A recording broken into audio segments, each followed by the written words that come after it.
किशोर जय गोपी चित चोर प्रभु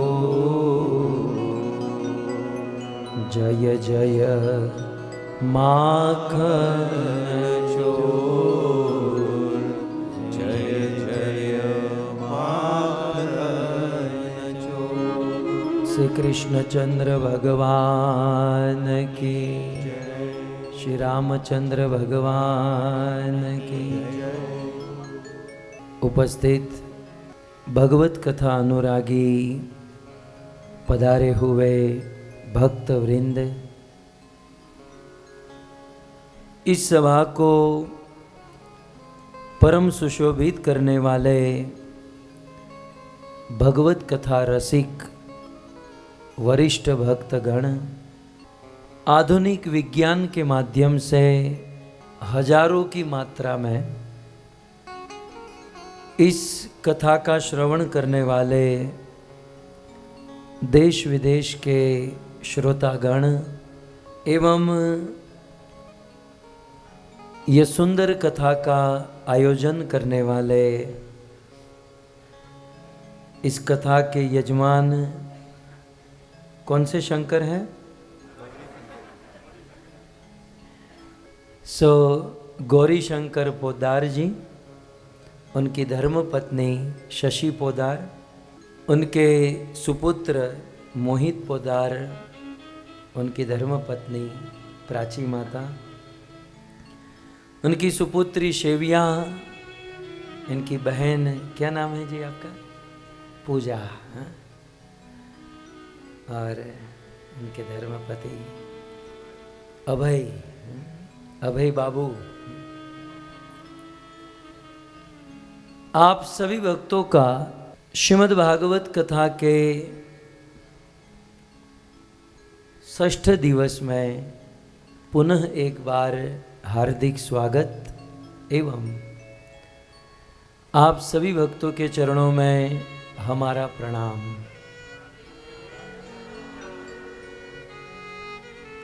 राधे श्याम।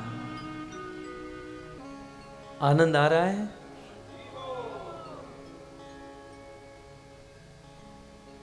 गत सत्र में राम जी का प्राकट्य हुआ।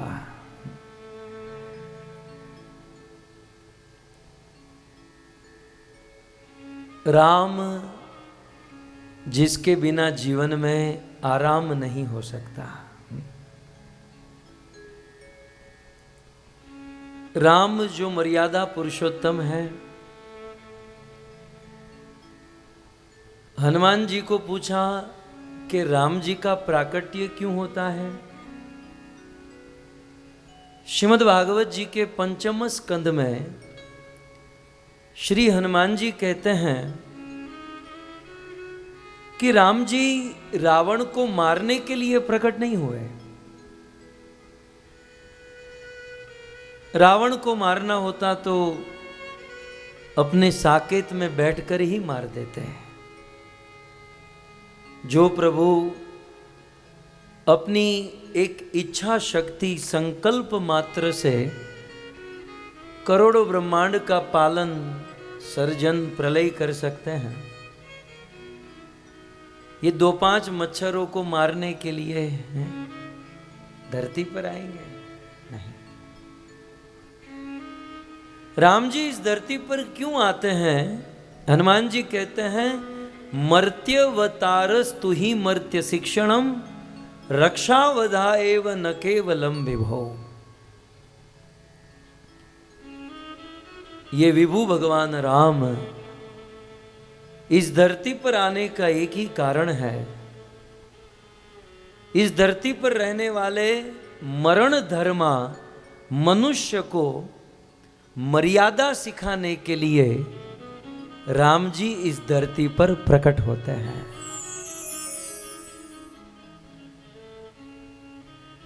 क्योंकि बड़े दुख के साथ कहना पड़ता है, ब्रह्मा जी के द्वारा बनाई हुई इस सृष्टि में 84 लाख प्रकार के जीव है। और सभी प्रकार के जीव अपनी अपनी मर्यादा में रहते हैं, अपनी अपनी मर्यादा में जीते हैं। लेकिन ये मनुष्य एक ऐसा पात्र है जो अपनी मर्यादा तोड़ रहा है, अपनी मर्यादा चूक रहा है। भगवान ने गाय को घास खाने के लिए बनाया, तो गाय घास ही खाती है। कभी गाय को मांस खाते हुए देखा? नहीं। आप बताइए, आपके बंगाल में गाय मांस खाती है? घास ही खाती है। मारवाड़ में गाय घास ही खाती है। गाय घास खाने के लिए बनाई गई तो वह घास ही खाती है, मांस नहीं खाता। सिंह और शेर को मांस खाने के लिए बनाया तो वह मांस ही खाते हैं, घास नहीं खाते। चिड़िया को दाना चुगने के लिए बनाया तो चिड़िया दाना ही चुगती है। लेकिन मनुष्य के ऊपर दृष्टि करो, मनुष्य घास भी खाता है, मांस भी खाता है, बकरे का भी खाता है, मुर्गे का भी खाता है, कुत्ते का भी खाता है, सूअर का भी खाता है। बताइए, मनुष्य अपनी मर्यादा चूक रहा है क्या? नहीं।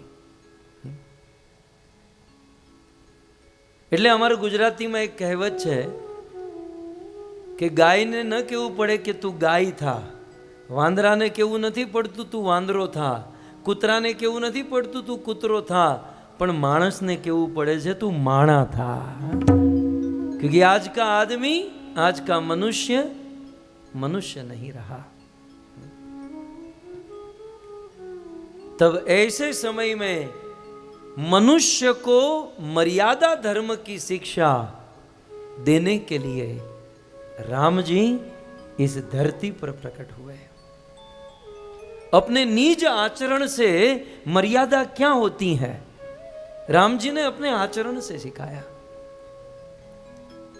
एक पुत्र को अपने पेरेंट्स के प्रति क्या मर्यादा होती है, एक भाई को अपने भाई के प्रति क्या मर्यादा होती है, एक पति की पत्नी के प्रति क्या मर्यादा होती है, ये सभी मर्यादा धर्म का न केवल उपदेश, आचरण करके अपने जीवन में आचरित करके राम जी ने हम सबको सिखाया। ये है राम। मैं अक्सर एक दृष्टांत देता हूं। मान लो आप टेस्ला शोरूम में गए और आपने टेस्ट ड्राइव ले ली और आपको कहा कि आप एक ड्राइव करके आ जाओ। आप 100, 150, 200 की स्पीड में जा रहे हो और वहाँ ऑफिस से फ़ोन आए, गाड़ी कैसी लग रही है? बहुत अच्छी। स्पीड कैसी है? बहुत अच्छी है। स्टेयरिंग कैसा? टेस्ला का ऐसा चौरस स्टेयरिंग होता है, गोल नहीं है। स्टेयरिंग बहुत अच्छा। सीट कैसी? टायर कैसे? बहुत अच्छा, बहुत अच्छा। वो ऑफिस से कहे संभाल के चलाना, उसमें ब्रेक नहीं है। क्या होगा? है? कितनी भी अच्छी गाड़ी हो, कितना भी अच्छा रंग हो, टायर हो, स्पीड हो, लेकिन उसमें ब्रेक ना हो तो वह गाड़ी कुछ काम की नहीं है भाई। ठीक उसी प्रकार हमारा शरीर अच्छा हो, हमारे आंखें अच्छी हो, हमारा रंग अच्छा हो, हमारा बैंक बैलेंस अच्छा हो, लेकिन मनुष्य जीवन में ब्रेक नहीं, मर्यादा नहीं, तो ये मनुष्य जीवन भी कुछ काम का नहीं है। कितनी भी अच्छी गाड़ी, ब्रेक नहीं है तो कुछ काम की नहीं। कितना भी अच्छा जन्म मिला, लेकिन मनुष्य जीवन में ब्रेक, मर्यादा नहीं, ये जीवन कुछ काम का नहीं। मर्यादा होनी चाहिए। मनुष्य और पशु में अंतर कितना? ज्यादा अंतर नहीं है। अंतर इतना ही है, मनुष्य मर्यादा में रह सकता है, पशुओं में कोई इतनी मर्यादा नहीं होती।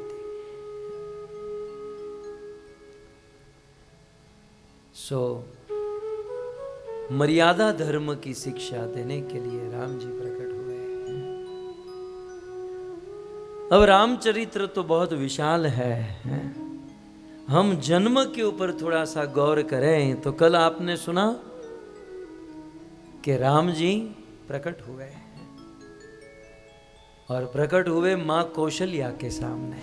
कोई नहीं जानता है। मां कौशल्या गर्भगृह में है और माता कौशल्या के सामने राम जी प्रकट हुए। राम जी चतुर्भुज रूप में, विशाल स्वरूप, शंख चक्र गदा पद्म पीतांबर कौस्तुभ मणि धारण किया हुआ, सुंदर प्रकाश निकल रहा है। और राम जी को देखकर मां कौशल्या के मुख से निकल पड़ा, भये प्रकट कृपाला ए दीन दयाला कौशल्या हितकारी। आहा, आपने तो गाया तो बहुत होगा, लेकिन अब थोड़ा सा अर्थ समझिए। भय प्रकट कृपाला, ये पैदा नहीं हुए, हमारी आपकी तरह पैदा नहीं हुए, ये प्रकट हुए हैं। समझ रहे हैं? जन्म लेना और प्रकट होना जमीन आसमान का अंतर है। जन्म तो माता के गर्भ से होता है, 9 महीने अंदर रहना पड़ता है, वो लड़का रोते हुए पैदा होता है, प्रकृति के नियमों में बंधा हुआ होता है, इसे जन्म कहते हैं जो हमारा होता है। भगवान का जन्म नहीं होता, भगवान प्रकट होते हैं। इसलिए स्तुति के प्रारंभ में ही भय प्रकट होते हैं। कई बार कुछ लोग तो इतना भी कह देते हैं कि भगवान राम बहुत अच्छे थे, कृष्ण तो बहुत अच्छे थे, लेकिन हाय रे अफसोस कि वो 5000 वर्ष पहले मर गए। द्वारिका में प्रभास में बैठे थे पेड़ के नीचे, जरा नाम के शिकारी ने बाण मारा और बेचारे कृष्ण मर गए। जिसका जन्म ही नहीं है वो मरेगा कैसे? आप विचार कीजिए। राम हो या कृष्ण, ये जन्म नहीं लेते, ये प्रकट होते हैं, इसका अवतार होता है। आप कहोगे प्रकट अप्रकट में क्या अंतर? जैसे रोज सुबह सूर्य प्रकट होता है और शाम को अस्त होता है, फिर दूसरे दिन सुबह प्रकट होता है, शाम को अस्त होता है, तो क्या हम शाम को शोक सभा रखते हैं? हाय रे सूर्य मर गया, कितना कपड़ा सुखा देता था, कितनी लाइट बचाता था। क्या हम रोते हैं? नहीं भाई, वो अप्रकट हुआ है, कल सुबह फिर से प्रकट होगा, फिर अप्रकट होगा। जैसे सूर्य कभी मरता नहीं, वैसे प्रभु कभी मरते नहीं है। अरे भगवान की छोड़ो, भगवान का एक छोटा सा स्फुलिंग, एक छोटा सा अंश है जीवात्मा। हम सब कौन है? आत्मा। इस आत्मा के विषय में योग योगेश्वर कृष्ण ने भगवत गीता में, तो योग योगेश्वर कृष्ण भगवत गीता में कहते हैं कि हे अर्जुन, आत्मा कैसी है? पूरे दूसरे अध्याय में आत्मा के विषय में, आत्मा न जायते न म्रियते। आत्मा का न कभी जन्म होता है, न कभी, न शस्त्र के द्वारा काटा जा सकता है, पानी के द्वारा भिगोया जा सकता है, अग्नि के द्वारा न तो जलाया जा सकता है, पवन के द्वारा न तो सुखाया जा सकता है। सीधा सा हिसाब है। जब छोटी सी आत्मा को कोई नहीं मार सकता, तो परमात्मा को कौन मार सकता है? जब आत्मा नहीं मर सकती, परमात्मा कैसे मरेंगे? इसीलिए कौशल्या, ये बहुत सुंदर सूत्र है, भय प्रकट कृपाला। राम जी प्रकट हुए हैं। अच्छा, राम जी क्यों प्रकट हुए हैं? क्या कहते हैं? भय प्रकट कृपा करने के लिए। ये राम जी प्रकट हुए किस लिए? कृपा करने के लिए। अरे भाई, कृपा तो बहुत लोग, साधु संत भी कृपा करते हैं, लेकिन वो पैसे वालों पर ही कृपा करते हैं, रिक्शे वालों पर नहीं करते।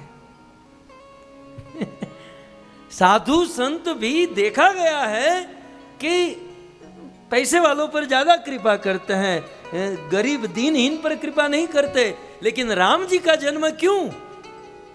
भय प्रकट कृपाला दीन दयाला, दीनों के ऊपर कृपा, वंचित जो समाज जो जिसने समाज ने जिसको दूर कर दिया है, एकदम जो दूर बैठे हैं, ऐसी शबरी, अहल्या, ऐसे दीनहीन लोगों पर कृपा करने के लिए प्रभु का प्राकट्य हुआ है। भये प्रगट कृपाला, गाइए, दीन दयाला कौशल्या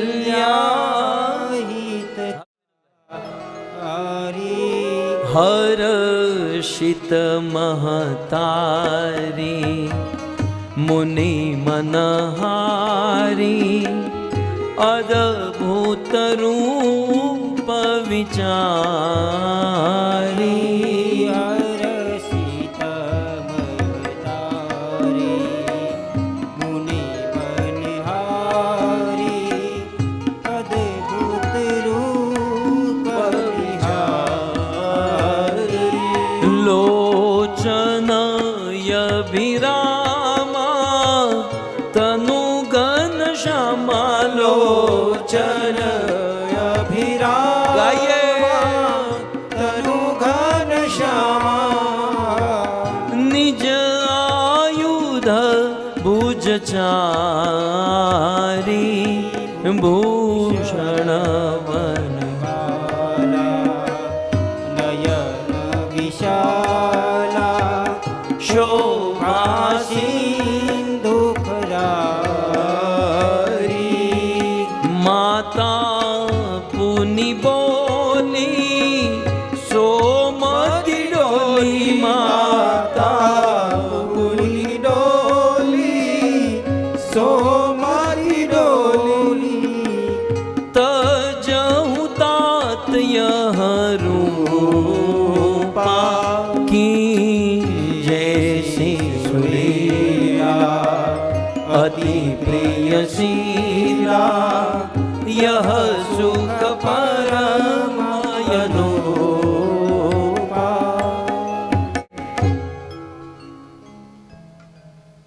जब राम जी प्रकट हुए ना तो चतुर्भुज रूप में थे, बड़ा विशाल शरीर था। कौशल्या माता ने प्रणाम किया, स्तुति की, लेकिन अब कौशल्या माता रूठ कर बैठ गई। प्रभु का जन्म हुआ और माता जी रूठ गई। भगवान कहते, मां मैं तेरे घर पर प्रकट हुआ हूं, तुझे खुश होना चाहिए, तू रूठ कर बैठी है। कौशल्या जी ने कहा, मुझे अच्छा नहीं लगा। बोले क्या अच्छा नहीं लगा? बोले मैंने आपको पुत्र के रूप में मांगा था और ये आप मेरे बाप बनकर आए हो। मनु और शत्रुपा, कश्यप और अदिति, पूर्व 3 जन्म में हमने आपकी उपासना की, आप प्रकट हुए और आपने वरदान मांगने को कहा, तो हमने यही कहा ना कि आप हमारे पुत्र बनिए। तो प्रभु आप मेरे पुत्र बनने चाहिए। ये पुत्र लग रहे हो आप? किस एंगल से आप पुत्र लग रहे हो बताइए? 4 भुजा है, इतना बड़ा शरीर है। मैं दुनिया वालों को कहूंगी ना ये मेरा बेटा है, लोग हंसेंगे, मेरा उपहास करेंगे, कोई विश्वास नहीं करेगा। तो भगवान ने कहा, मां तुझे खुश करने के लिए मैं क्या करूं? बोले बच्चा बन जाइए। की जय शिशुलीला अति प्रियशीला, क्योंकि यह रूप परम अनुपा।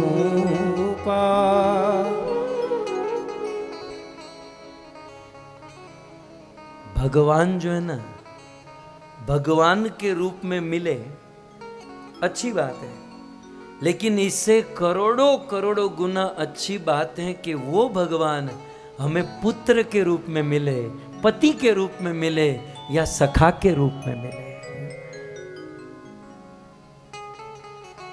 सो आज मां कौशल्या कहती हैं, मुझे तो आप पुत्र रूप में चाहिए, मुझे आपका लालन करना है, मुझे वात्सल्य लेना है, मुझे वात्सल्य सुख देना है। अब इतना बड़ा शरीर लेकर आए, पहले तो 4-4 भुजा, मुझे तो बेढंगी लग रही है। हमारे यहाँ एक उंगली भी ज्यादा होती है तो आदमी ठीक नहीं लगता। ये 4-4 भुजा और हाथ में ऐसे पकड़ कर खड़े हैं, शंख चक्र गदा पर। अरे मैं तो आपका लालन करना चाहती हूं, खिलाना पिलाना। यमुना जल मां केसर ओढ़ी, स्नान करावू श्यामला। हलके हाथे अंगो चोड़ी, लाड लड़ाऊं श्यामला।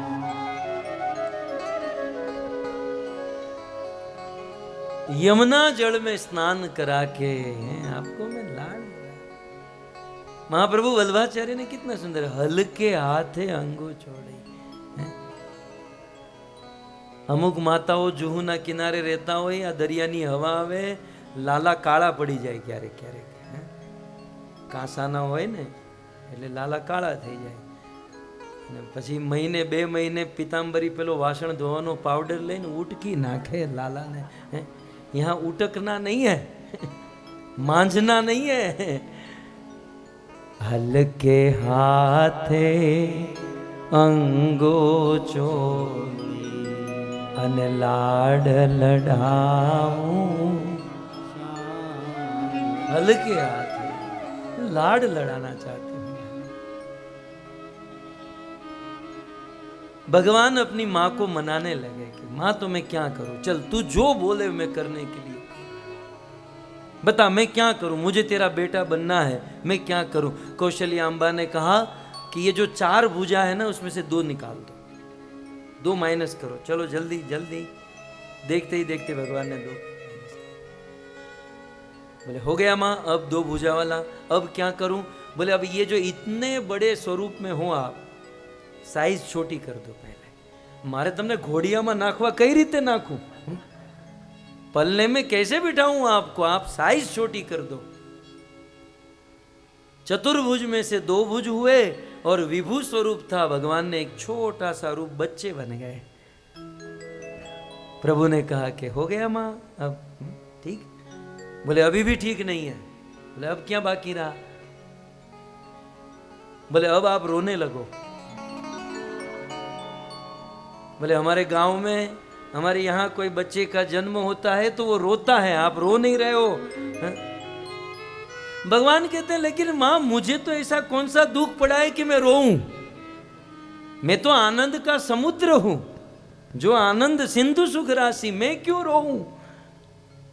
तब कौशल्या जी कहती है प्रभु आपके जीवन में दुख नहीं है, आपके भक्तों के जीवन में दुख है, इसलिए आप रोने लगो।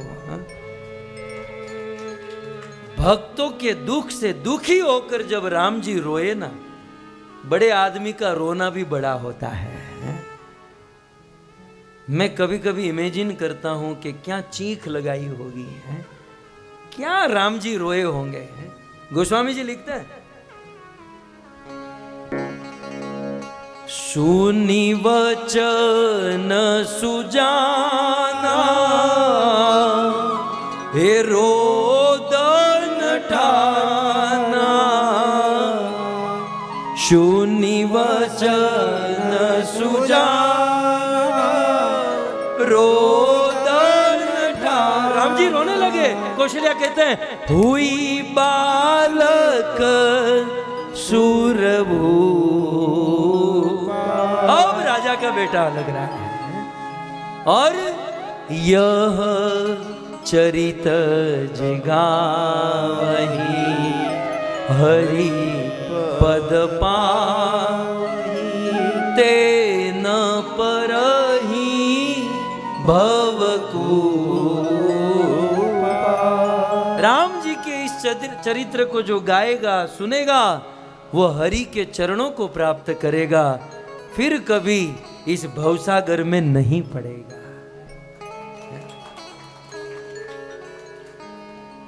सो इतना बड़ा शरीर जो था वो छोटे से शिशु बन गए और राम जी रोने लगे हैं। जैसे ही राम जी रोने लगे उनके रोने की आवाज बाहर गई।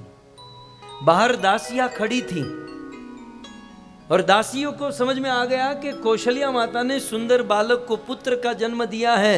वे दौड़कर दशरथ जी के पास, उस दासियों के मन में होड़ होने लगी, मैं पहले बताऊंगी, राजा मुझे इनाम देंगे।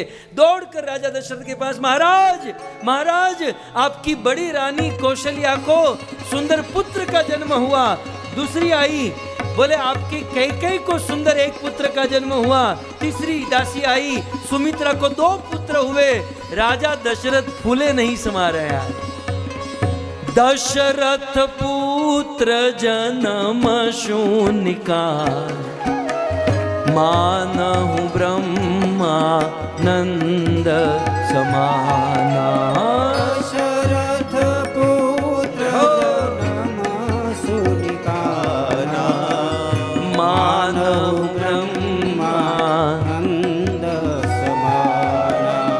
दशरथ पुत्र जन्म शूनिका मानहु ब्रह्मानंद समाना।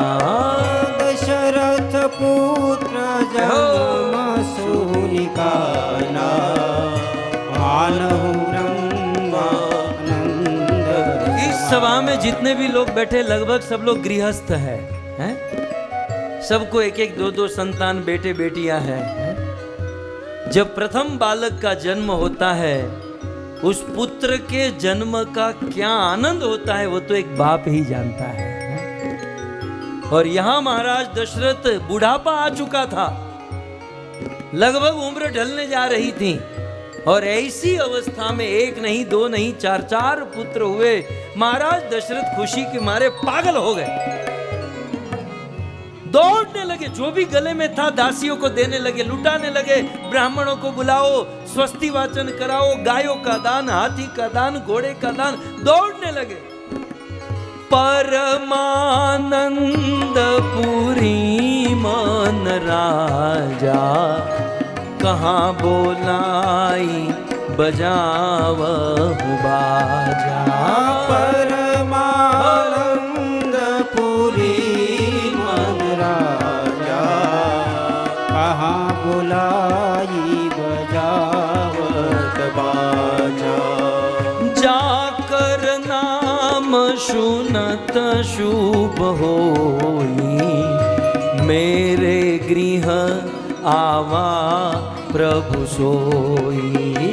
मेरे गृह आवा प्रभु सोई। हरे राम राम राम सीता राम राम राम हरे राम राम राम सीता। अब राम जी का जन्म हुआ। राम राम हरे राम राम राम सीता राम राम राम। हरे राम राम राम सीता राम राम राम। हरे राम राम राम सीता राम राम राम। हरे राम राम राम सीता राम राम राम।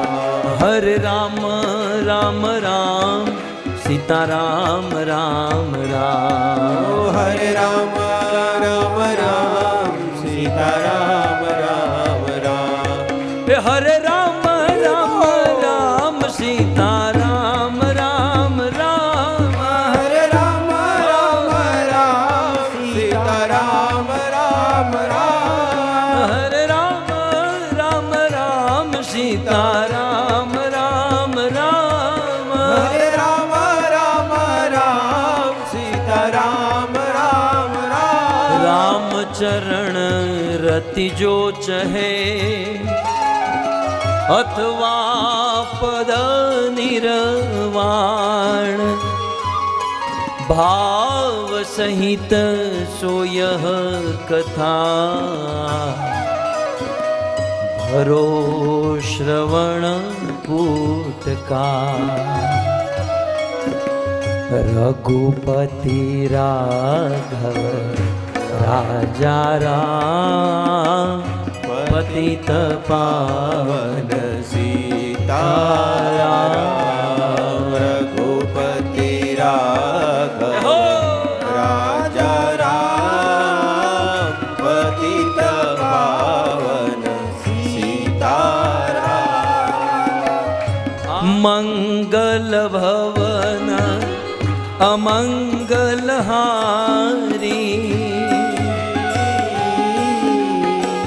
द्रवऊषु दशरथ अजीर बिहारी सिया राम जय जय राम राम सिया राम जय जय राम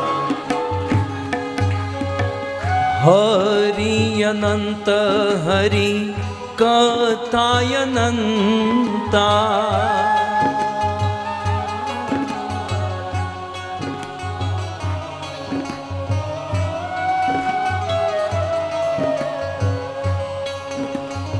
रघुपति राघव राजा राम पतित पावन सीताराम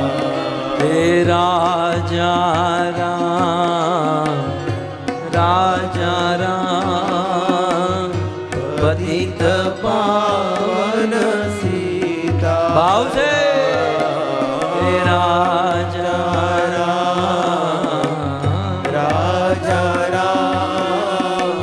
पतित पावन सीताराम बोलो रघुपति राघव राजा राम पतित पावन सीताराम रघुपति राघव राजा राम पतित पावन सीताराम सीताराम तुम्हारी जय जय हो सीताराम तुम्हारी जय जय हो अवधेश तुम्हारी जय जय हो अवधेश तुम्हारी जय जय हो ओ राजा राम तुम्हारी जय जय हो राजा राम तुम्हारी जय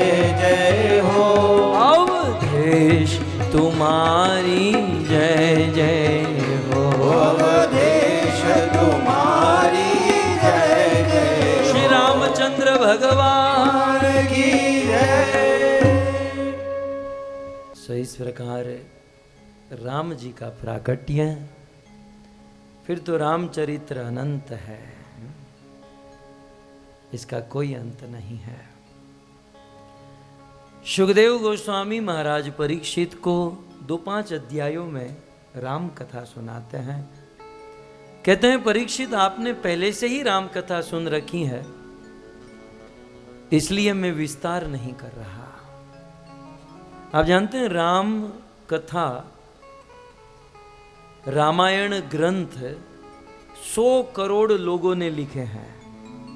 रामायण कितनी है? 100 करोड़। रामायण 100 कोटि अपारा, 100 कोटि। और उनमें से प्रमाणित रामायण वाल्मीकि के द्वारा लिखी गई। लेकिन फिर भी वाल्मीकि ऋषि ने ऐश्वर्य का वर्णन किया, राम जी के ऐश्वर्य को आगे रखा।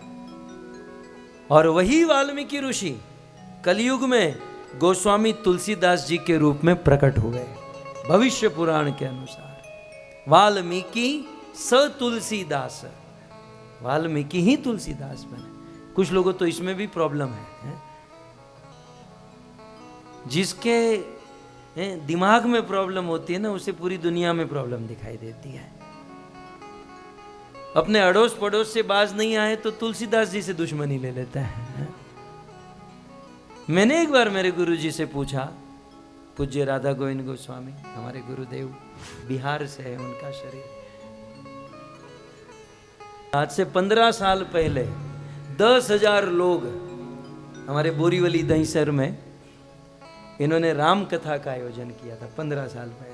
तब मेरे मन में उहापोह था कि क्या करे, वाल्मीकि रामायण, गोस्वामी तुलसीदास जी रामायण, क्या करूं क्या करूं, क्योंकि बचपन से ही हम मानस को पढ़ते आए हैं, मानस की चौपाई पढ़ते आए हैं। तो जब बहुत उहापोह हुआ तो हमने गुरुजी को पूछा, आखिर तो वही खिड़की होती है, वही दरवाजा होता है। गुरुदेव आप ही बताइए कि कल मेरी राम कथा है और मन में प्रश्न है कि क्या करूं, क्योंकि लोगों को गोस्वामी जी के प्रति श्रद्धा है नहीं है। मेरे लिए, मैं आपके लिए नहीं कह रहा हूं, मेरे लिए मेरे गुरु का ये आदेश कि लाल गोविंद, रामचरित मानस के बिना राम कथा हो ही नहीं सकती है। गुरुदेव ने मुझे आदेश दिया और मेरी आज्ञा है लाल गोविंद जाओ तुम रामचरित मानस पर राम कथा करो। फिर तो दिन दुगनी रात चौगुनी। अन्यों के साथ बड़े प्रॉब्लम्स होते हैं, मेरे सामने आज तक कोई नहीं आया। और उस समय गुरुजी ने कहा था कि गोस्वामी तुलसीदास जी की निंदा, उसे कुछ कहना ये तो वैसा ही होगा जैसे सूर्य के सामने थूकना। यदि सूर्य के ऊपर कोई थूकता है तो अपने ऊपर ही गिरता है, ऐसे पवित्र संत के विषय में कोई कुछ कहता है तो वह अपने आप का ही उपहास करेगा। सो भविष्य पुराण के अनुसार वाल्मीकि ऋषि ही तुलसीदास जी के रूप में। ये बात अलग है कि कुछ तुलसीदास जी के दुश्मन, शत्रुता जो संतों के साथ भी वैर लोग कर ही लेते हैं, तो उन्होंने उनके रामचरितमानस की चौपाई को बदल दिया, ग्रंथ को अपमानित करने का प्रयास किया, जिससे उनमें कुछ आगे पीछे हो गया। ये बात सही है, लेकिन संत को कभी दोष नहीं दिया जा सकता ना।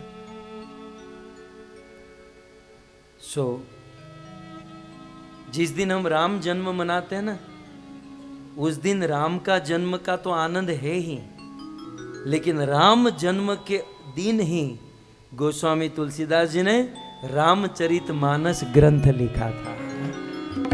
राम जी का तो प्राकट्य है ही, लेकिन यह पवित्र ग्रंथ का प्राकट्य है। ये हमारे लिए नहीं तो राम तो 10 लाख वर्ष से थे, कौन जानता था। संतों ने ग्रंथ लिखे, कथा कही, तब जाकर हम और आप प्रभु को समझने लगे।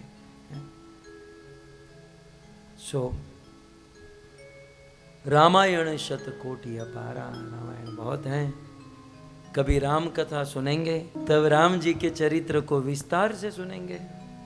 लेकिन आइए आज कृष्ण जन्म की ओर हम आगे बढ़ें, कृष्ण जन्म की ओर प्रयाण करें।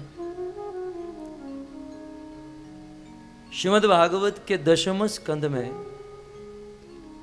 भगवान श्री कृष्ण के जन्म और कर्म की कथा है। आप जानते हैं ये भागीरथी गंगा के तट पर श्री सुखदेव गोस्वामी परीक्षित महाराज को 7 दिन कथा सुनाए,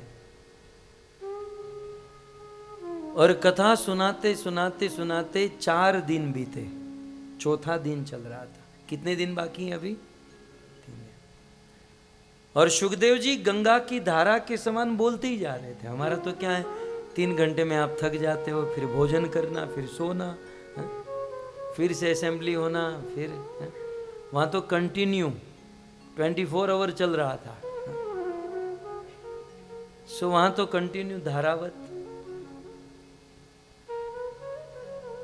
चौथे दिन, कथा के चौथे दिन सुखदेव गोस्वामी कथा बोले जा रहे थे, कहे जा रहे थे। परीक्षित महाराज ने कहा रुको रुको रुको रुको,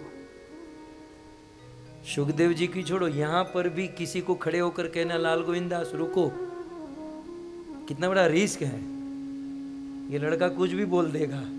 माइक में किसी को भी डांट देगा, हिम्मत नहीं होती थोड़ी आगे पीछे होने की। और वो तो सुखदेव गोस्वामी श्राप देने में समर्थ है। और एक धारावाहिक कथा को रोकना परीक्षित के लिए एक बहुत बड़ा कदम था। परीक्षित महाराज ने रोका। सुखदेव जी अब हमारी तरह उंगली ऊपर नहीं कहे, हमारे तरह आई हैव वन क्वेश्चन, उंगली दिखाते हैं। गुरु जी को भी उंगली है। चाहे अर्जुन को ले लीजिए, परीक्षित को ले लीजिए, जब जब उन्होंने प्रश्न पूछे, जब जब उन्होंने जिज्ञासा की, तो दोनों हाथ जोड़कर, गुरु जी मेरी एक जिज्ञासा है, मेरा एक प्रश्न है। सारा साधु समाज सोच में पड़ा, इसका क्या है? कहीं सुखदेव जी श्राप न दे दे। लेकिन परीक्षित ने बहुत अच्छी बात कही। क्या कहा परीक्षित ने? भागवत जी में लिखा है, श्री राजो उवाच। राजा बोले, परीक्षित बोले, क्या बोले? कथितो वंश विस्तारो भवता सोम सूर्ययो राज्ञाम च उभय वंशानाम चरितम परम अद्भुतम। हे सुखदेव गोस्वामी, 4 दिन से कथा सुन रहा हूं। सुखदेव जी आपने 4 दिन कथा सुनाई, और इन 4 दिनों में आपने क्या सुनाया? कथित। कथित थोड़ा सा संस्कृत, यदि कुछ लोग तो मेरे साथ पहली बार है ना, जो कई सालों से मेरे साथ है वो तो संस्कृत थोड़ा समझने लगे हैं। कथित ये क्रिया जो है भूतकाल की है। कथित माने भूतकाल की है। अब मैं यहाँ कथा मेरी कंटिन्यू चल रही है, और ये माधुर्य लीला माता जी खड़ी होकर अनाउंस माइक में बोले, बहुत अच्छी कथा कह चुके। એટલે મારે શું સમજવાનું કે આપણું પત્યું? એમ જ થયું ને। मैं तो बोले ही जा रहा हूं, मेरा तो अभी बाकी है, लेकिन ये खड़ी होकर कहे, ओहो आज तो बहुत अच्छा कह दिया। कथित माने कह दिया। तो संस्कृत में तो मर्म समझा जाता है ना। कथित शब्द परीक्षित बोले, मतलब सुखदेव जी ने सोचा कि बस अब पूरा खत्म। सो कथित आप कह चुके। सुखदेव जी का अभी पूरा नहीं हुआ था, बाकी था, लेकिन कह चुके। मतलब इसका मूड क्या है कि अब ये जो आप सुना रहे हो ना, वो बहुत हो गया। क्या कह चुके? कथित वंश विस्तारो भवता सोम सूर्यो। सोम वंश और सूर्य वंश में जन्म लेने वाले राजा महाराजाओं की कथा कथित आप कह दिए। सुखदेव जी मन में सोचे, अरे क्या कह दिया, बाकी है अभी? नहीं नहीं, आपने बहुत अच्छा सुनाया, बहुत। चरितम परम अद्भुतम। महाराज आपने इन राजाओं की कथा बहुत अच्छे से सुनाई, लेकिन क्षमा कीजिएगा, अब मैं उन राजाओं की कथा सुनना नहीं चाहता हूं। राजाओं का हो गया, 4 दिन तक बहुत अच्छा सुना, अब मैं राजाओं की कथा नहीं। सुखदेव गोस्वामी कहे, तो क्या सुनना चाहते हो? मैं कृष्ण कथा सुनना चाहता हूं। कैसे कृष्ण की कथा? यदोश्च धर्मशीलस्य नितराम मुनि सत्तम तत्र अंशेन अवतीर्णस्य विष्णु वीर्याणि संचना। परम धर्मात्मा ऐसे यदु महाराज के वंश में जिस कृष्ण का जन्म हुआ, मैं उस कृष्ण की कथा सुनना चाहता हूं। अवतीर्य यदोर वंशे भगवान भूत भावन कृतवान यानी विश्वात्मा तानि न वद विस्तरात। ये सब श्लोक है ना, ये हमारे गुरुजी ने हमको पानी में खड़े रहकर याद करवाया है। राधा कृष्ण प्रभु, हम लोग है ना महाराज जी के पास जाते थे, 16 माला हो गई, महाराज जी अब कोई आज्ञा आपकी? 16 माला 4 नियम ठीक है, नहीं नहीं कोई विशेष आज्ञा दो। तो क्या बोलते थे? ये लो पूरा भागवत याद करके आ जाओ। अरे भाई इसमें तो 18,000 श्लोक हैं, 18,000 श्लोक। तो हम कहते ये कैसे है? नहीं याद करके आ जाओ। बोले इम्पॉसिबल, ये याद कैसे हो सकते हैं? तो महाराज जी कहते थे चलो रैंडमली ऐसे खोल कर मुझे पूछो, मैं बता दूंगा। तो आप 5वें स्कंद के दूसरे अध्याय का 8वां श्लोक गुरुजी बोल देते थे। आप केवल नंबर बोलो, वो श्लोक बोलते थे। फिर हम श्लोक बोलते थे, वो नंबर बता देते थे। वहां से प्रेरणा मिली, यार अभ्यास किया जाए तो उतना तो नहीं, थोड़ा बहुत तो आ सकता है।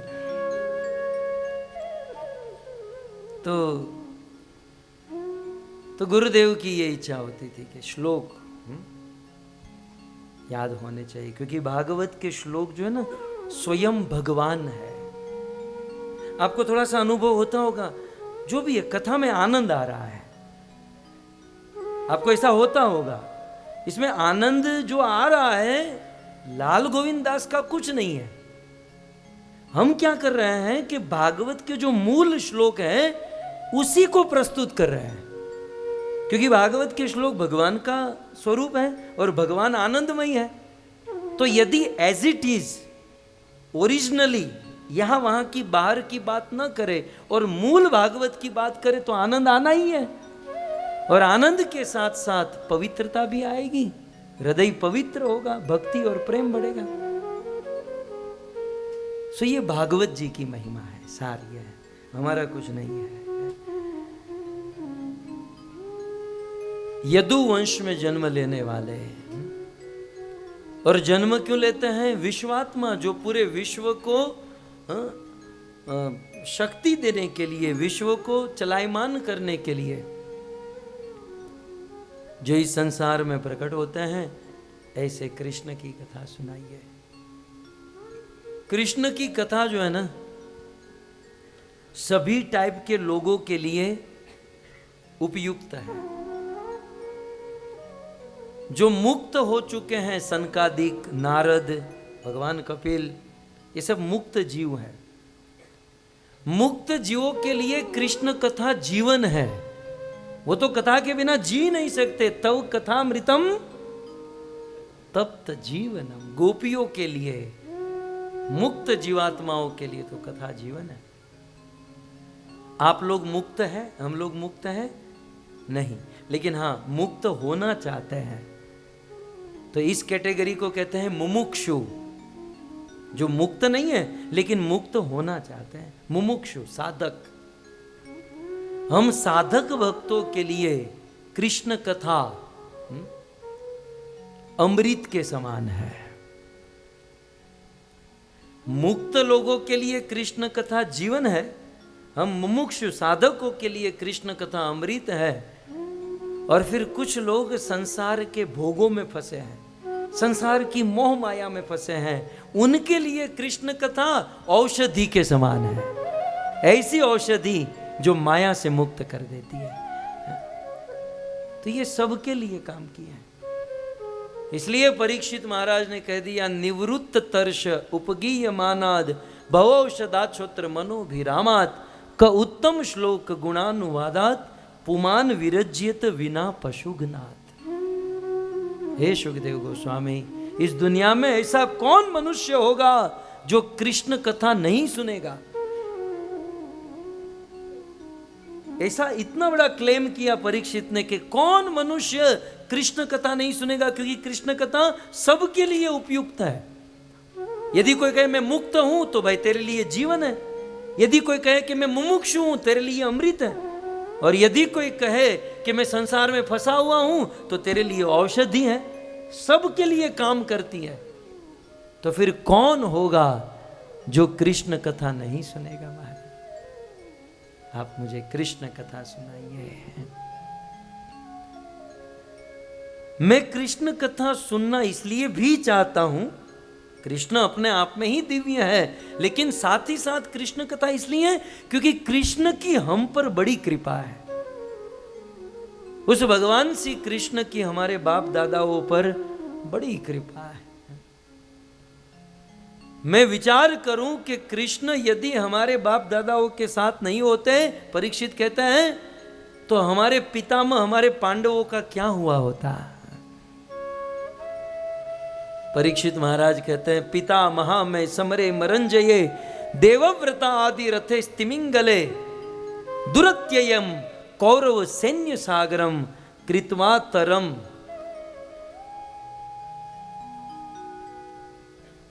हमारे पितामह पांडवगण दुर्योधन के साथ युद्ध किए और उस युद्ध में दुर्योधन की सेना में द्रोणाचार्य, कृपाचार्य, कृतवर्मा, अश्वत्थामा, कर्ण और सबका बाप पितामह भीष्म। अब वन साइड टीम थी भाई, वन साइड टीम थी। वैसे कोई बुद्धिमान को पूछा जाए ये महाभारत का युद्ध हो रहा है, इसका रिजल्ट क्या होगा, बोले देखने का क्या है। आप जानते हो ना, वेदव्यास आए और धृतराष्ट्र को कहा कि मेरा एक चेला है संजय, उसको मैं दिव्य दृष्टि देता हूं, तुम तो अंधे हो, तुम तो युद्ध देख नहीं पाओगे, तो ये संजय जो है ना लाइव कमेंट्री सुनाएगा। वहां कुरुक्षेत्र में जो हो रहा है वो धृतराष्ट्र महाराज तुमको लाइव कमेंट्री, रेडियो कमेंट्री वहां से शुरू हुई। जब युद्ध शुरू हुआ तो धृतराष्ट्र का संजय तू अपने घर पर जाकर सो जा। क्यों महाराज आपको कमेंट्री नहीं सुनी? बोले इसमें क्या कमेंट्री सुनना, मेरा दुर्योधन जिसकी सेना में इतने बड़े बड़े लोग हैं वही जीतने वाला है, वन साइड टीम है। संजय चला गया और यहां महाभारत का युद्ध 1 दिन, 2 दिन, 3 दिन, 4 दिन, 5 दिन, 6 दिन, 7 दिन, 8 दिन, 9वें दिन पितामह भीष्म गिरे। और 9वें दिन जब भीष्म गिरे तब चर्चा चली कि पितामह भीष्म धराशायी हुए। तब धृतराष्ट्र की चोटी खड़ी हो गई है कि पितामह भीष्म गिरे। बड़े उत्सुकता में आकर धृतराष्ट्र उवाच संजय आओ, जल्दी आओ, धर्म क्षेत्रे कुरुक्षेत्रे संवेता युत्सव मामका पांडवाश्चैव किम अकुर्वत। ये प्रश्न महाभारत के युद्ध के 10वें दिन पूछा गया। मतलब कृष्ण ने अर्जुन को गीता सुनाई, उसके 10 दिन बीत गए, उसके बाद संजय ने धृतराष्ट्र को गीता सुनाई।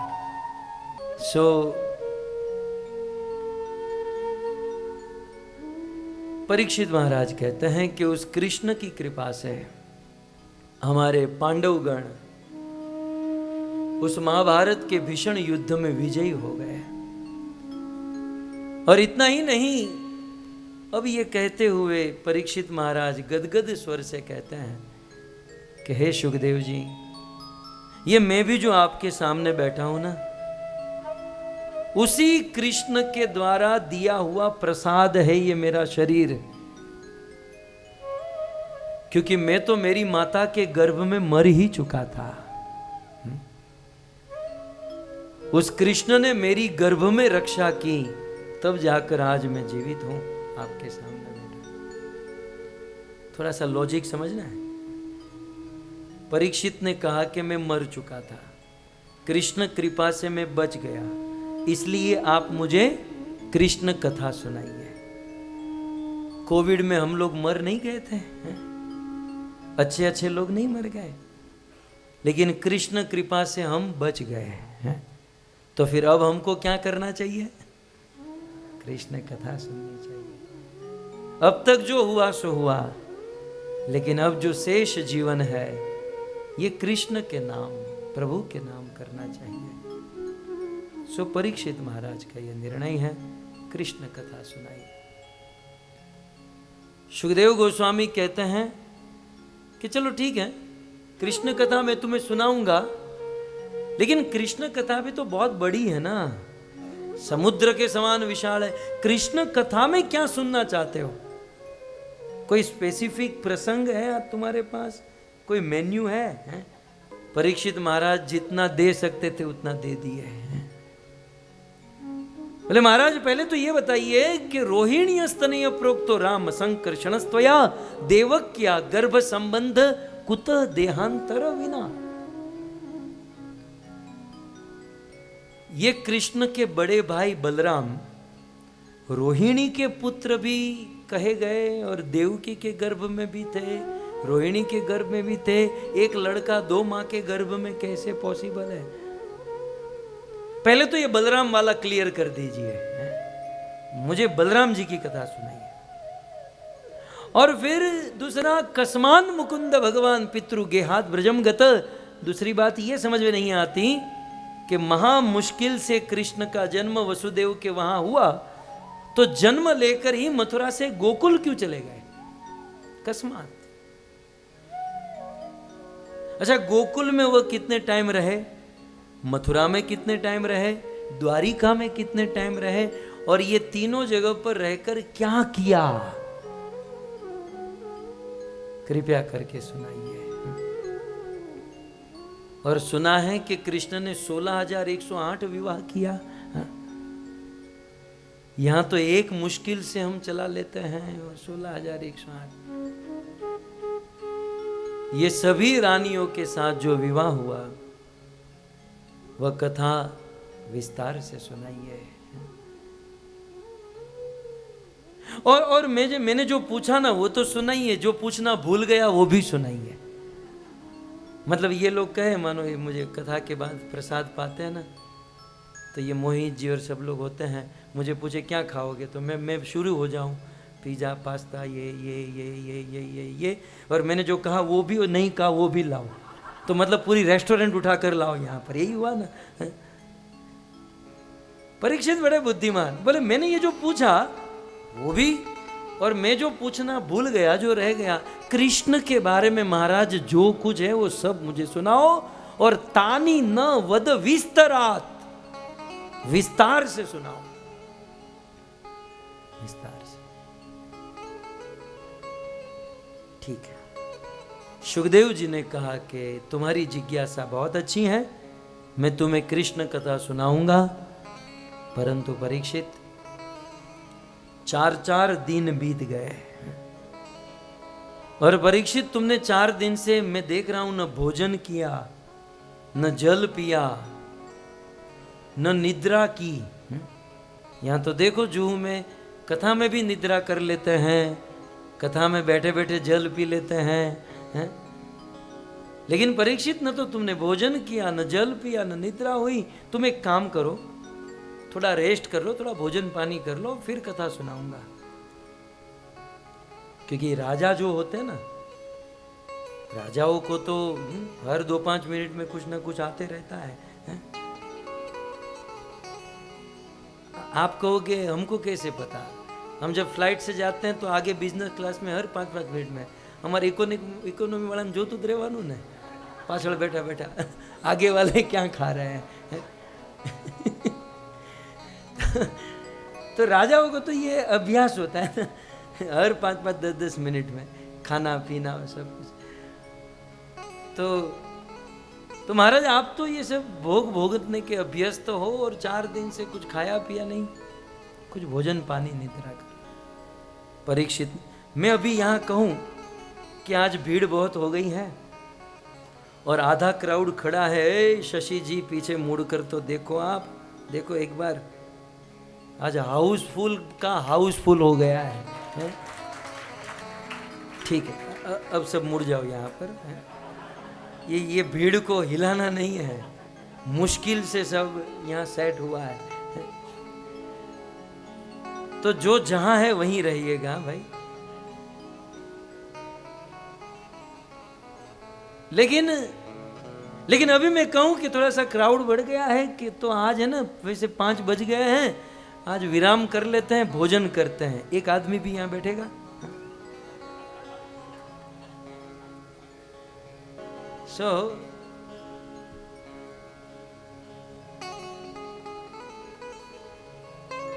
श्री सुखदेव गोस्वामी निवेदन करते हैं कि परीक्षित थोड़ा भोजन पानी कर लो। परीक्षित कहते नहीं प्रभु, मुझे किसी भी प्रकार की भूख नहीं है, प्यास नहीं है, मुझे कोई निद्रा नहीं है।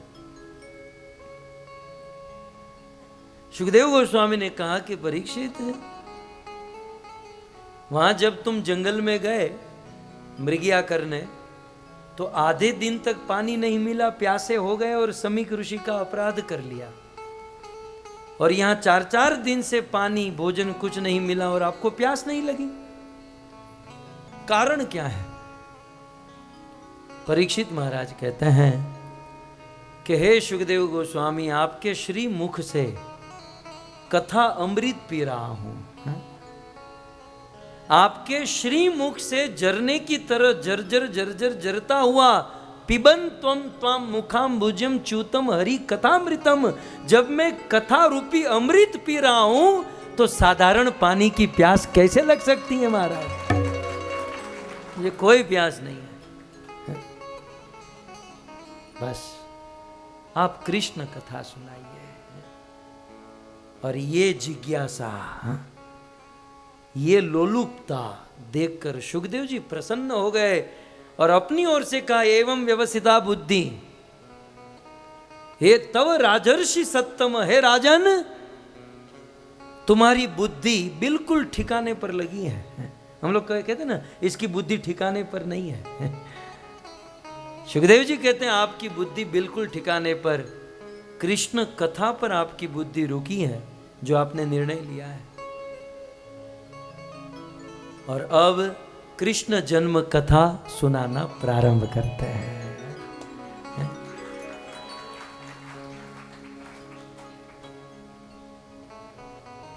भूमि द्रुप्त नृप व्याज दैत्यानिक शतायुते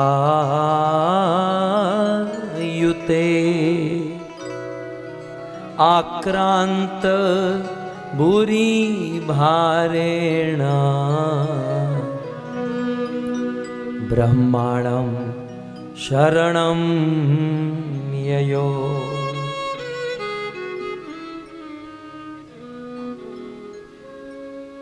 हे परीक्षित, द्वापर युग का अंत, ये उस समय की बात है, द्वापर युग का अंत था। और उस द्वापर के अंत में इस संसार की परिस्थिति कुछ विपरीत हो गई। उस द्वापर युग के जो राजा महाराजा थे, वो गलत संगति करने के कारण अपना आचरण बिगाड़ दिए। भूमि द्रुप्त नृप व्याज, माने नाम के राजा रह गए। राजा का कर्तव्य कर्म होता है प्रजा का पोषण करना, लेकिन जिन राजाओं को प्रजा का पोषण करना कर्तव्य है, वह प्रजा का शोषण करने लगे, साधु संतों को परेशान करने लगे। ऋषियों की अग्नि बंद हो गई, साधकों की साधना बंद करा दी, उन राजाओं ने भक्तों की भक्ति बंद करा दी। संसार में हाहाकार मचाने लगे, जीवों की हिंसा करने लगे, गायों की हिंसा करने लगे, गोवध करने लगे। और जब इस पृथ्वी पर पाप होता है ना, तो सबसे ज्यादा कष्ट पृथ्वी माता को होता है, धरती माता को होता है।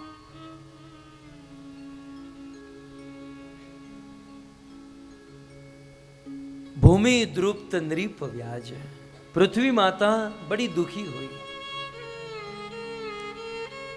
आक्रांत भूरि भारेण, पृथ्वी को बड़ा कष्ट होने लगा। और अपना दुख लेकर पृथ्वी ब्रह्मा जी के पास गई कि ब्रह्मा मेरा दुख दूर करेंगे। ब्रह्मा के हृदय में दया उत्पन्न कराने के लिए पृथ्वी ने गाय का रूप धारण किया।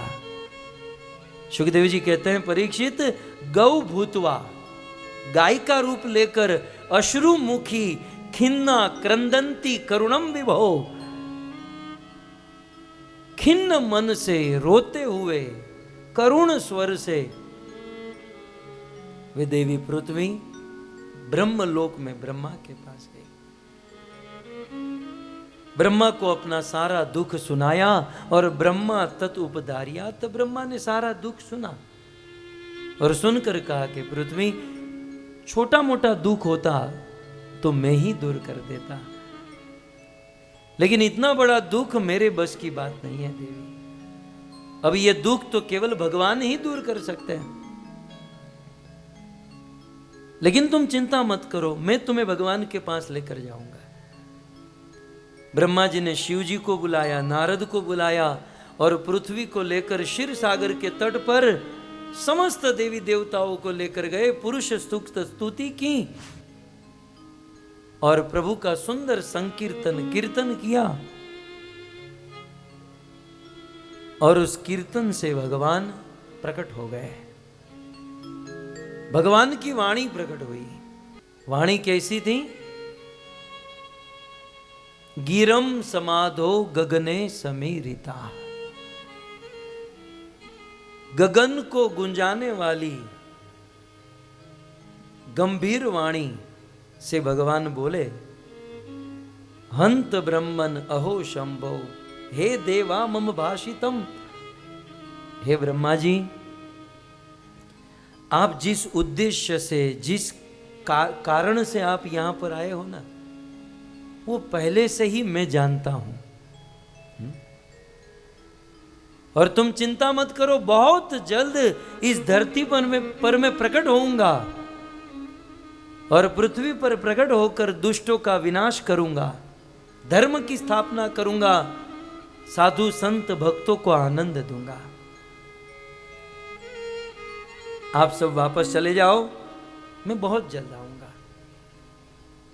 ब्रह्मा जी ने कहा ऐसा नहीं, थोड़ा क्लैरिफिकेशन और करो, क्योंकि कलयुग में अपने आप को भगवान कहने वाले की कोई कमी नहीं होगी। हर 10 घर छोड़कर एक भगवान बैठा है। आप क्लियर करो भगवान कहां आएंगे। तब भगवान ने कहा, वसुदेव गृहे साक्षात भगवान पुरुष पर। वसुदेव के गृह में, वसुदेव के घर में परम पुरुष भगवान प्रकट होंगे और प्रकट होकर लीला करेंगे, तुम्हें आनंद देंगे। और उस भगवान को मदद करने के लिए आप सभी देवताओं को अपने एक एक अंश से ब्रज में, गोकुल में, मथुरा में गोप ग्वाल सखा गाय बछड़े के रूप में प्रकट करा दो, ताकि भगवान को लीला में मदद मिलेगी। यह कहकर भगवान की वाणी अप्रकट हुई। ब्रह्मा जी ने सांत्वना दी, सभी देवता अपने अपने स्थान पर आ गए, पृथ्वी माता अपने स्थान पर आ गई, और अब सब लोग प्रभु के आने की राह देख रहे हैं। प्रभु के आने की राह, लेकिन प्रभु नहीं आ रहे हैं, प्रभु नहीं आ रहे हैं। कई बार कुछ लोग कहते हैं भगवान क्यों नहीं आते, भगवान को तो आना है, लेकिन उनको आने के लिए कोई अच्छे माता पिता मिलने चाहिए ना। यहां पति पत्नी झगड़ा करने से टाइम मिले तो भगवान आए ना। तब अच्छी गृहस्थी के वहां भगवान आएंगे, और फिर वह दिन आ गया। मथुरा के एक राजा थे और उस राजा का नाम था शूरसेन, और महाराज शूरसेन के पुत्र हुए वसुदेव। और उसी मथुरा के एक राजा थे जिसका नाम था देवक, और राजा देवक की 13 कन्या थी, सबसे छोटी थी देवकी। तो शूरसेन के पुत्र वसुदेव, देवक की बेटी देवकी का विवाह मथुरा में होने जा रहा है। आप कहोगे लड़का भी मथुरा का, लड़की भी मथुरा की, हमारे तो वहां एक गांव में रहने वालों का विवाह नहीं होता ना। हमारे वहां, हमारे भारतवर्ष की ये मर्यादा है, ये रीति रिवाज है कि एक गांव में विवाह थोड़ी होता है। तो ये मथुरा के राजा देवक, मथुरा के राजा शूरसेन, लड़की लड़का दोनों मथुरा की ओर शादी। तब सुखदेव गोस्वामी कहते हैं कि उन दिनों मथुरा नगरी बड़ी समृद्ध नगरी हुआ करती थी। जैसे आजकल हम लोग अमेरिका ये वो देश को समृद्ध मानते हैं, इकोनॉमी हाई है, इनकम रेशियो ज्यादा है। उन दिनों पूरी दुनिया में मथुरा नंबर 1 थी। सुखदेव जी ने एक श्लोक भी वहां पर लिखा कि यादवों को अपनी राजधानी जब स्थापित करना हुआ कि हम पूरी दुनिया में अपनी राजधानी कहां बनाएंगे, तो कहते हैं राजधानी तत साभूत सर्व यादव भूभुजाम मथुरा भगवान यत्र नित्यम सन्निहितो हरि है। समस्त यादवों की राजधानी मथुरा, और मथुरा की सबसे बड़ी महिमा कि नित्यम सन्निहितो हरि। हरि भगवान कृष्ण कभी भी मथुरा को, ब्रज को छोड़कर बाहर नहीं जाते हैं। ऐसी मथुरा क्योंकि समृद्ध थी, इसलिए मथुरा में गांव का रिवाज नहीं चलता था, गलियों का रिवाज चलता था कि फलानी गली का लड़का मथुरा में फलानी गली वाली लड़की से साथ विवाह, जैसे मुंबई जैसे शहरों में होता है। आज भी हमारे ब्रज में एक कहावत है, मथुरा की बेटी मथुरा की गाय, करम फूटे तो बाहर जाए। मथुरा की बेटी का और मथुरा की गाय का बहुत करम फूटा होगा, तब वो मथुरा के बाहर जाएगा, अन्यथा नहीं। सो इस प्रकार से देवकी और वसुदेव का विवाह हो रहा है। अब हमारे वहां तो विवाह शादी पहले 2 दिन की होती थी। मैं जब छोटा था तो 3-3 दिन की शादी हमने देखी है, फिर थोड़ा बड़ा हुआ तो 2 दिन में, और अभी बड़ा हुआ तो 1 दिन में निपटा देते हैं, और बड़ा हुआ, मैं इतना बड़ा थोड़ी हुआ हूं, लेकिन जैसे जमाना आगे बढ़, आधे दिन में शादी रिसेप्शन सब आधे दिन में। अब तो वो भी बंद, कोर्ट में जाकर आधे घंटे में खत्म। अब मुझे लगता है आगे चलकर कोर्ट का जो जज है वो घर पर आएगा, भाई कर लो तुम लोग जल्दी। पहले तो शादी एक हवन, एक बहुत बड़ा यज्ञ होता था, बहुत बड़ा उत्सव। सुखदेव गोस्वामी कहते हैं कि वसुदेव जी की बारात राजा देवक के वहां 15 दिन तक रुकी थी। कितने? 15 दिन। क्या मेहमान नवाजी हुई होगी, गान बजान, खाना पीना, क्या उत्सव, क्या फेस्टिवल। 15 दिन तक चले, और 15वें दिन अब बेटी को विदा करने का समय आया।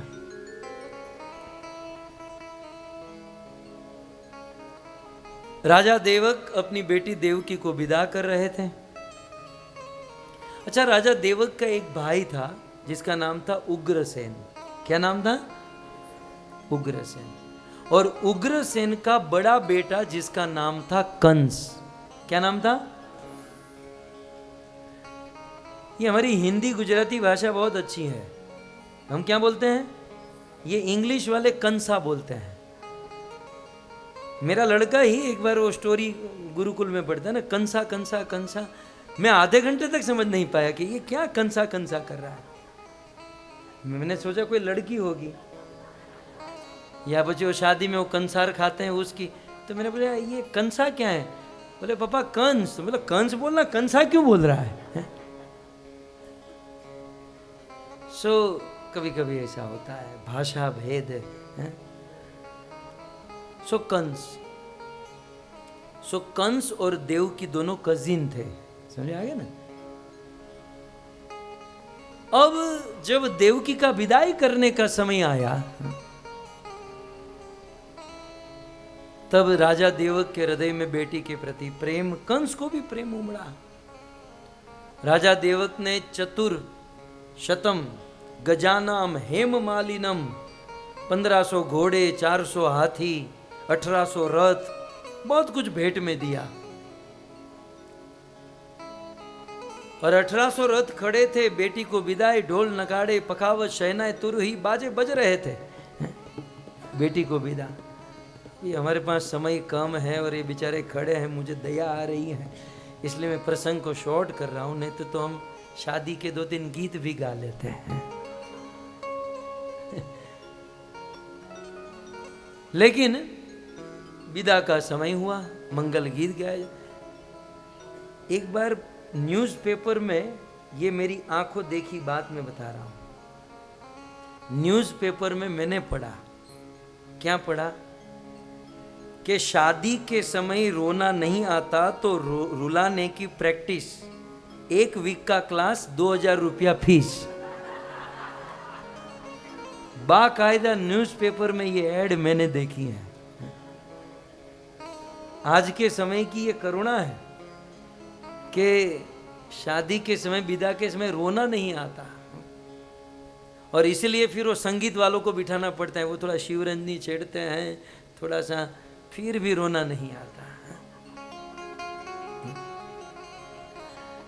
तो लेकिन फिर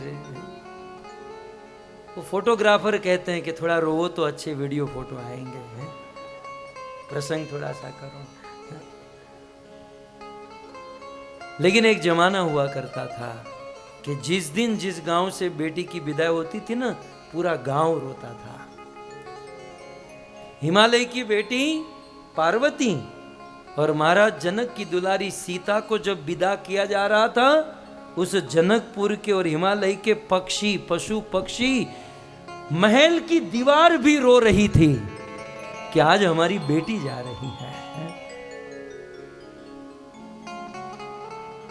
पुरुष रोता हुआ अच्छा नहीं लगता, लेकिन बेटी को विदा करते समय पुरुष रोता हुआ अच्छा लगता है। कितना भी कठोर हृदय हो, लेकिन एक बाप जब बेटी को विदा करता है तो आंखों से आंसू आ जाता है। सो बेटी को विदा हो रही थी,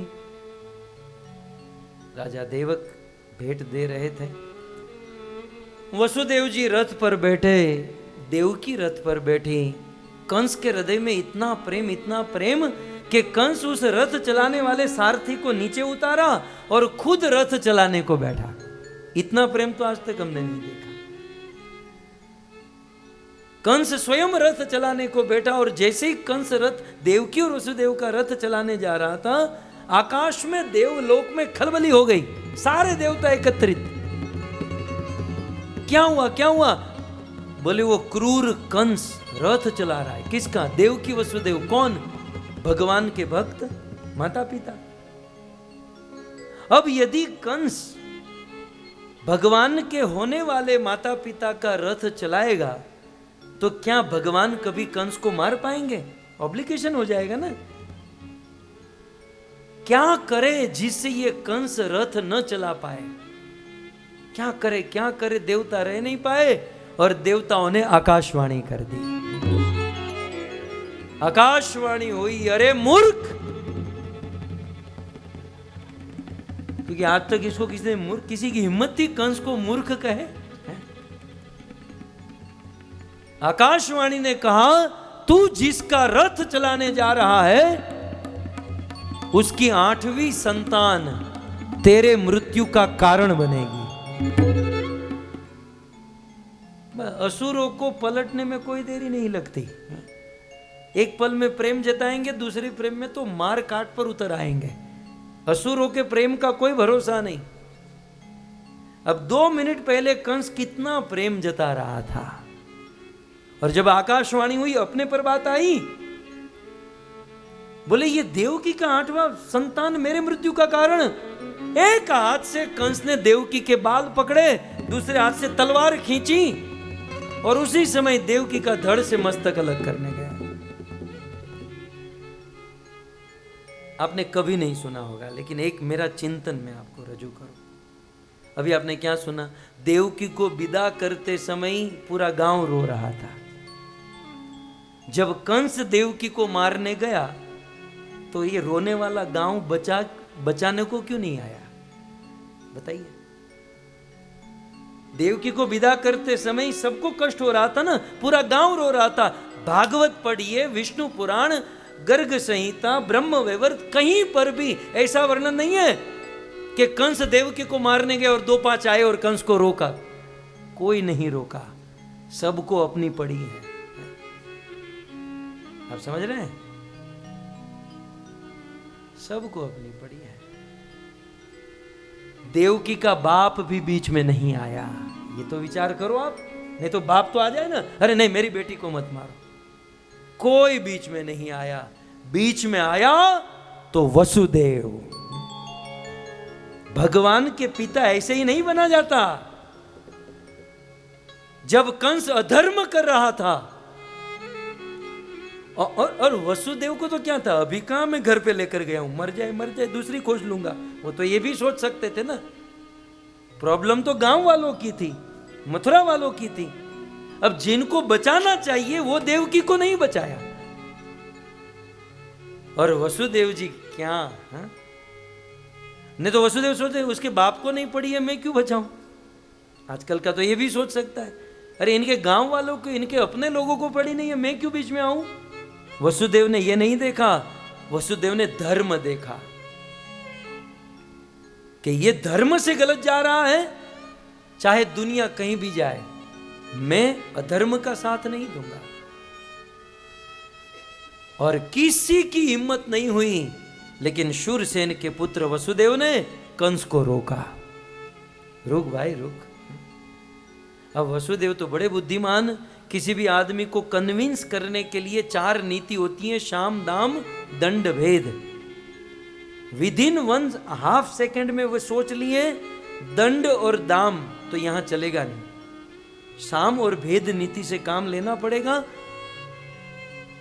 सबसे पहले वसुदेव जी कंस की प्रशंसा करने लगे।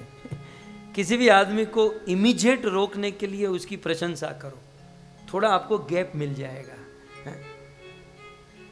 तो वसुदेव जी थोड़ी प्रशंसा करने लगे। अपनी प्रशंसा सबको अच्छी लगती है। कंस थोड़ा सा रुक गया और वसुदेव जी कंस को समझाने लगे कि महाराज ये आप क्या कर रहे हो, किसको मार रहे हो। एक तो ये स्त्री है, किसी स्त्री को मारना ये क्षत्रियों को शोभा देता है। अरे भाई क्षत्रियों का धर्म होता है बच्चों की, बालक की, बूढ़ों की रक्षा करे, स्त्रियों की रक्षा करे। स्त्री को मारना कोई वीरता नहीं महाराज, आपकी कीर्ति खत्म हो जाएगी, आपका नाम, आपका यश माटी में मिल जाएगा। एक तो ये स्त्री है, ऊपर से आपकी बहन है, ऊपर से आज इनके विवाह का दिन है। ऐसे अवसर पर किसी को मारा जा सकता नहीं महाराज। कंस कहता है लेकिन इसका 8वां बालक मेरे मृत्यु का कारण। तो वसुदेव जी ने कहा मृत्यु किसके जीवन में नहीं है। कंस तुम मृत्यु से डरते हो, मृत्यु जन्मताम वीर देहे न सह जायते। जिस दिन हमारा जन्म होता है उसी दिन मृत्यु निश्चित हो जाती है। मार्केट में किसी भी प्रोडक्ट को खरीदो, मैन्युफैक्चर डेट के साथ ही एक्सपायरी डेट लगी हुई होती है। वैसे ब्रह्मा ने हम लोगों के ऊपर भी जिस दिन जन्म लिया उसी दिन मृत्यु की तारीख है, 2-5 साल आगे पीछे। अपनी कीर्ति क्यों खत्म कर रहे हो। नहीं मुझे मरने का डर लग रहा है। बहुत बड़ा प्रवचन हुआ, सार यही है। कंस ने कुछ माना नहीं, तब वसुदेव जी कहते हैं कोई बात नहीं कंस, वसुदेव के 8वें संतान से तुझे प्रॉब्लम है ना, देवकी ने तेरा क्या बिगाड़ा है। मैं तुझे वादा करता हूं देवकी के गर्भ से जितने भी संतान होंगे वो सब मैं तुझे सौंप दूंगा। अपनी बहन को छोड़ दो, देवकी को छोड़ दो।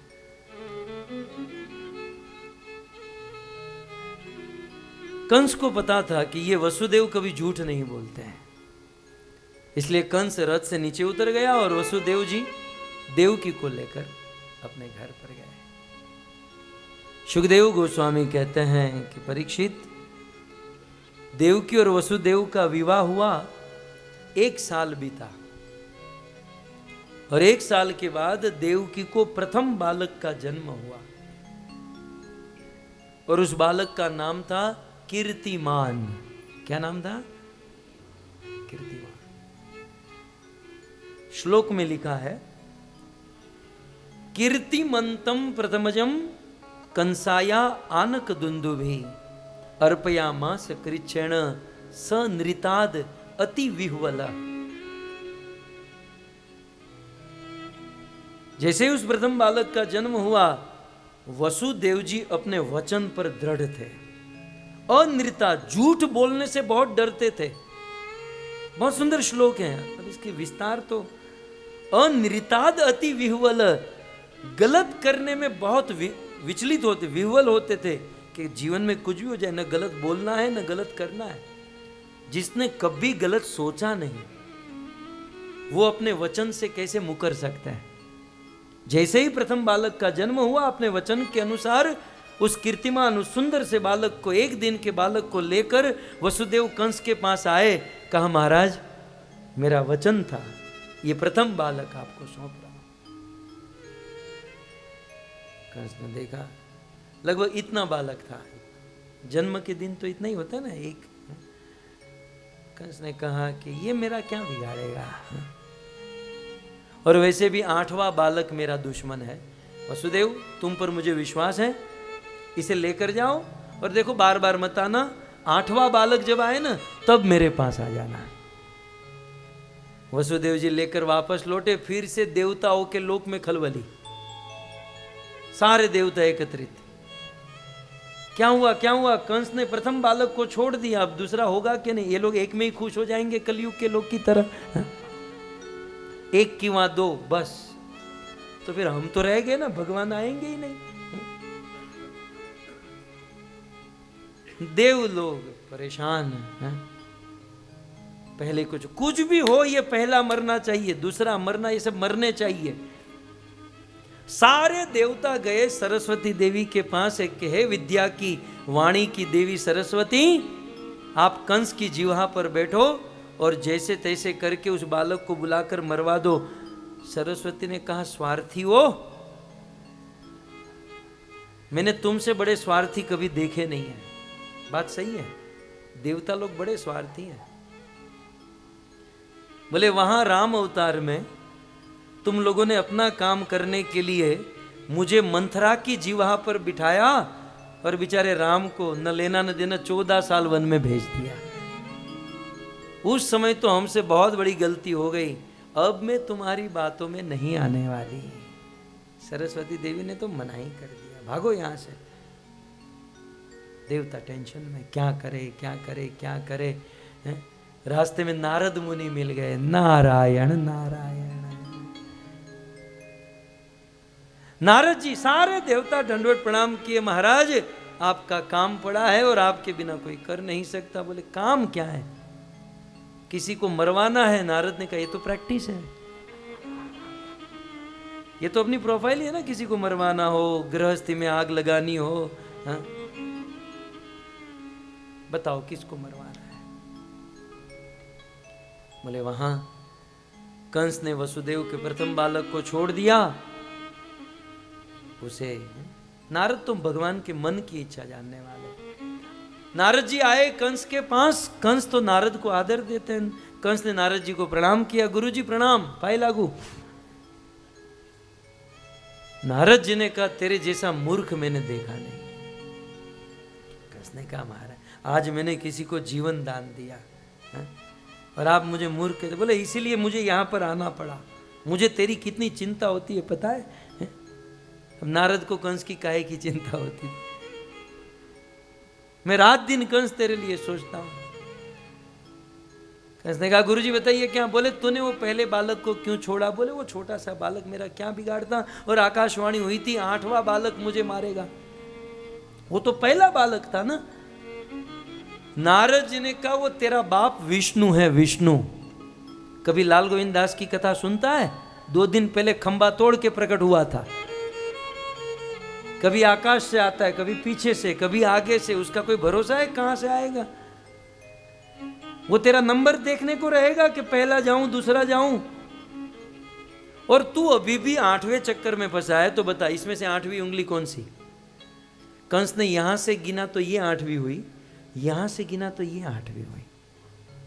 कंस के दिमाग की खिड़की खुली, यार ये तो आगे से 8वां, पीछे से 8वां, पहला भी 8वां, 8वां भी 8वां। गुरुजी सही बता रहे हैं। फिर गुरुजी 8 पंखड़ी वाला कमल लेकर गए थे, कमल में 8 पंखड़ी थी। अब इसमें से 8वीं पंखड़ी कौन सी ये बता। अब वो 1 2 3 4 करके कि नहीं, पहली भी 8वीं, दूसरी भी 8वीं, तीसरी चौथी, यार ये तो सब 8वीं हो रही है। गुरुजी अच्छा ज्ञान दिया आपने।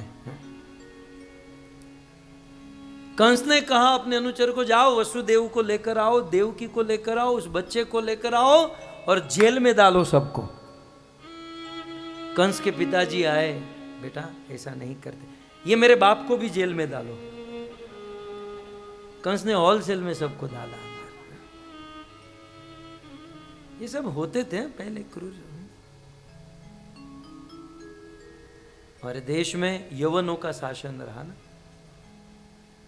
उनमें से एक था औरंगजेब, शाहजहां का बेटा औरंगजेब।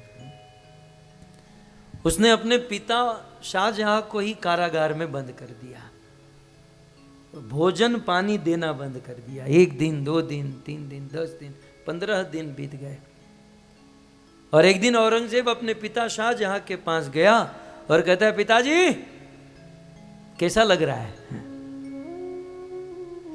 शाहजहां ने कहा कि बस एक ही अफसोस हो रहा है कि मेरा जन्म मुसलमान परिवार में हुआ है।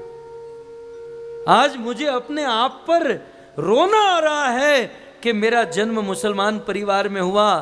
धन्य है हिंदू समाज, सनातन धर्म के मरने के बाद भी श्राद्ध और पिंडदान करके अपने माता पिता को जल और अन्न प्रदान करता है।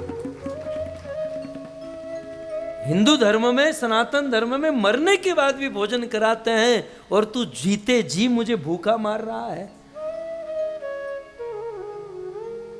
ऐसे ऐसे लोग इस देश में हुए थे। कंस ने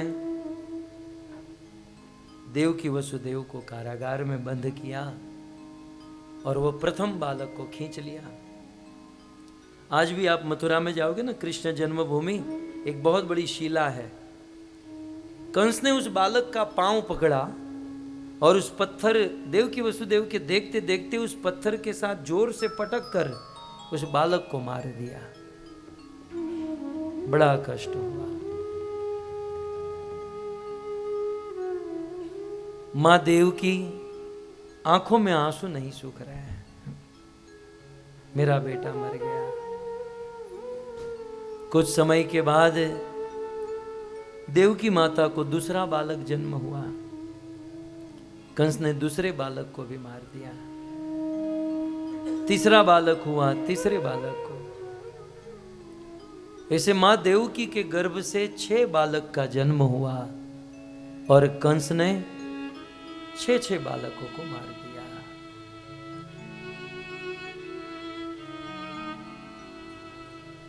बड़े दुखी थे देवकी और वसुदेव,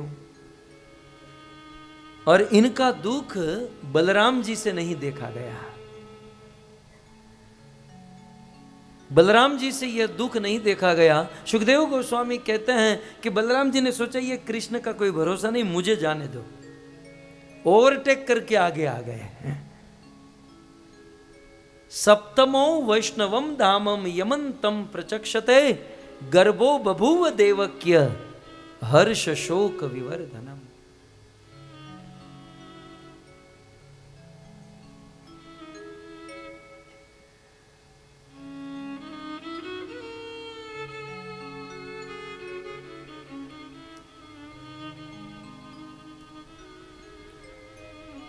सातवें पुत्र के रूप में श्री बलराम जी प्रकट हो गए। जब बलराम जी मां देवकी के गर्भ में आए तो भगवान विष्णु ने योग माया को बुलाया और कहा कि तुम एक मेरा काम करो। ये जो देवकी के गर्भ में 7वां बालक आया है, संकर्षण बलराम, उसे देवकी के गर्भ से निकालकर रोहिणी के गर्भ में रख दो। ऐसा क्यों? पूछो मत ऐसा क्यों, मैं जो कह रहा हूं ये करो। और देवी तुम मेरा काम करोगी तो मैं आशीर्वाद देता हूं कि कलयुग में मेरी जन्माष्टमी का उत्सव 1 दिन होगा और देवी तेरी नवरात्रि का उत्सव 9 दिन तक होगा। आप देख रहे हो ना, जन्माष्टमी 1 दिन, नवरात्रि 9 दिन। ये भी कृष्ण कृपा, भागवत में ये श्लोकों में लिखा है। और अनेकों नामों से तुम्हारी पूजा होगी, लोग तुम्हारी सेवा करेंगे, तुम्हारी उपासना करेंगे। मेरा इतना काम कर दो। श्री योग माया दुर्गा देवी हम जिसे कहते हैं, देवकी के गर्भ से बालक को निकालकर रोहिणी के गर्भ में रख दिया। देवकी माता ने सुबह उठकर देखा तो बालक ही नहीं है, और दुखी होने लगी, और दुखी होने लगी। देवकी और वसुदेव के जीवन में अब ये प्रसंग हमें क्या सिखाता है, थोड़ी सी शिक्षा हम देखें। धीरे धीरे धीरे देवकी वसुदेव के जीवन में दुख बढ़ते गया। हम लोग हमारे जीवन में बहुत अफसोस करते हैं, प्रभु को दोष देते हैं कि मेरे जीवन में इतना दुख क्यों। अरे भाई, भगवान के माँ बाप के जीवन में कितने दुख हैं। जब भगवान के माता पिता के जीवन में इतने दुख है तो हम और आप किस खेत का आलू। दुख तो आएंगे। आप ऐसा सोचो, भक्ति करने से हम दुखों से मुक्त होंगे, कुछ और मार्ग पकड़ लेना। जो मैं ऐसा जानती प्रेम करे दुख होई, नगर ढंढेरा पीटती प्रेम न कीजे कोई। प्रेम नो पेन नो गेन। दुख तो मिलेगा भाई। देवकी और वसुदेव के जीवन में बड़ा दुख हुआ। हमारे जीवन में भी दुख आता है, लेकिन हमारे जीवन में और उनके जीवन में अंतर क्या है। हमारे जीवन में जब दुख आते हैं ना, हम माला करना छोड़ देते हैं। ये भगवान भी कोई सपोर्ट नहीं करते। कथा सुनना छोड़ देते, मंदिर जाना छोड़ देते। लेकिन धन्य है देवकी और वसुदेव, जीवन में जैसे जैसे दुख बढ़ रहे हैं वैसे वैसे भगवान की भक्ति, प्रेम, समर्पण बढ़ रहा है। और भक्ति बढ़ रही है और समर्पण बढ़ रहा है। और भगवान से एक ही प्रार्थना, प्रभु तुम्हें जितना दुख देना है दो।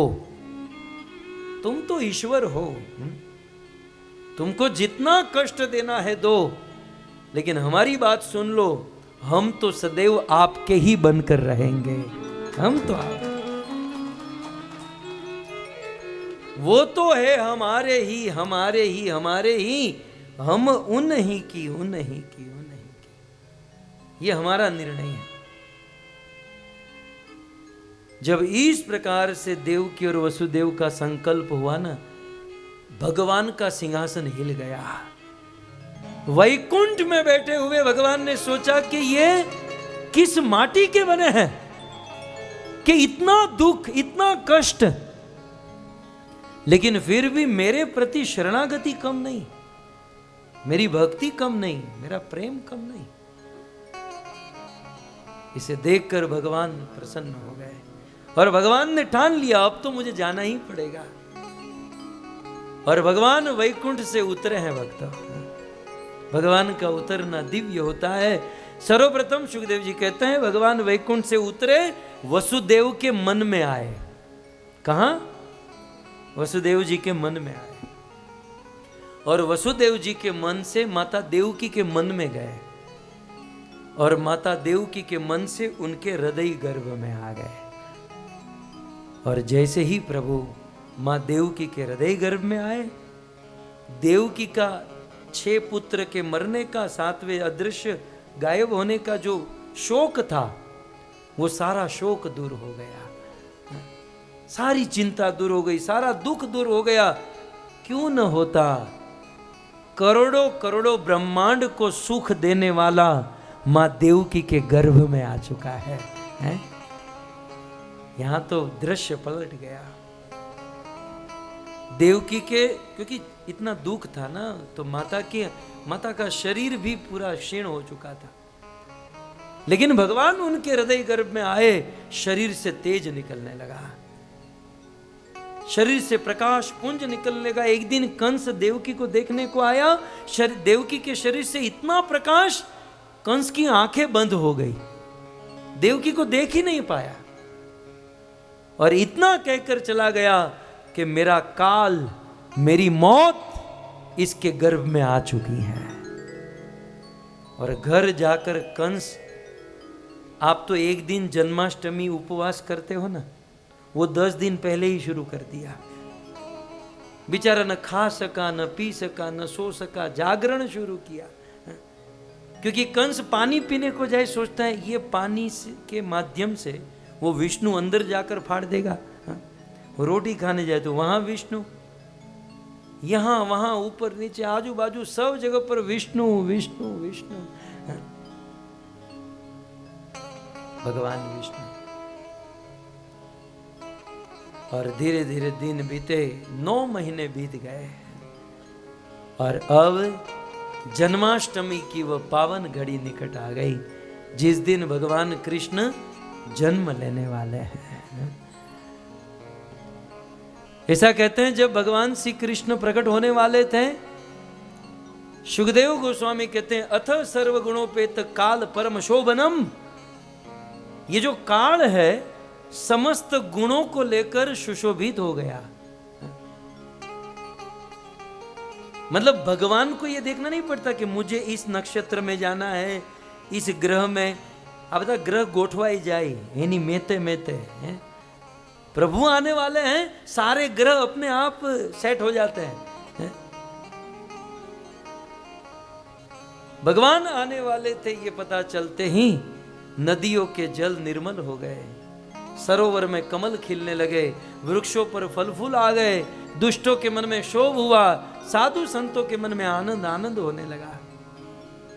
अप्सराएं नृत्य करने लगी, गंधर्व गाने लगे और ब्रह्मा शिव नारद आदि उस कारागार में आए और भगवान को गर्भस्थ स्तुति करने लगे। स्तुति करहि नाग मुनि देवा, स्तुति करहि नाग मुनि देवा, स्तुति करहि नाग मुनि देवा, स्तुति करहि नाग मुनि देवा। जय कृष्ण अनादि अनंत विभो परमानंद रूप अनूप प्रभो, अवलोकि सशोकित प्रणत जनम, धरिवेश विशेष कलेश हरम।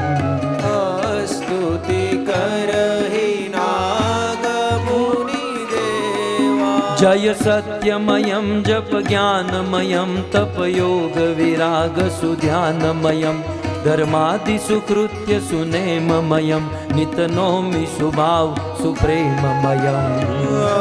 स्तुति करहि नाग मुनि देवा, जय काश आकाश विकास ही है, परमेव परम अवकाश ही है, निविशेष विशेष ही शेष ही है, नित नौमि परम सविशेष ही है।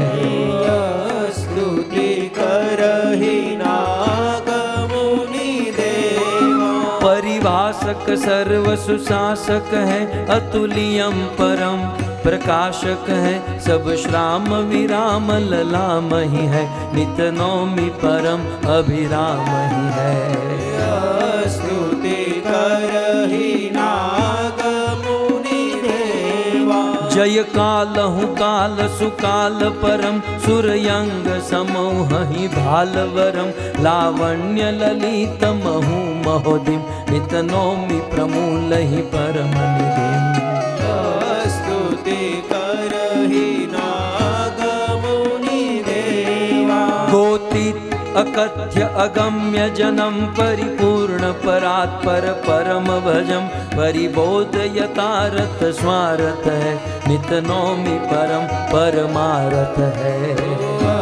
स्तुति करहि नाग मुनि देवा, जय अधिगोलोक सुदाम पतिम, सदजन मनरंजन परम गतिम, रस रूप स्वरस राधा रमणम, नित नौमि त्रितापहि पव समनम।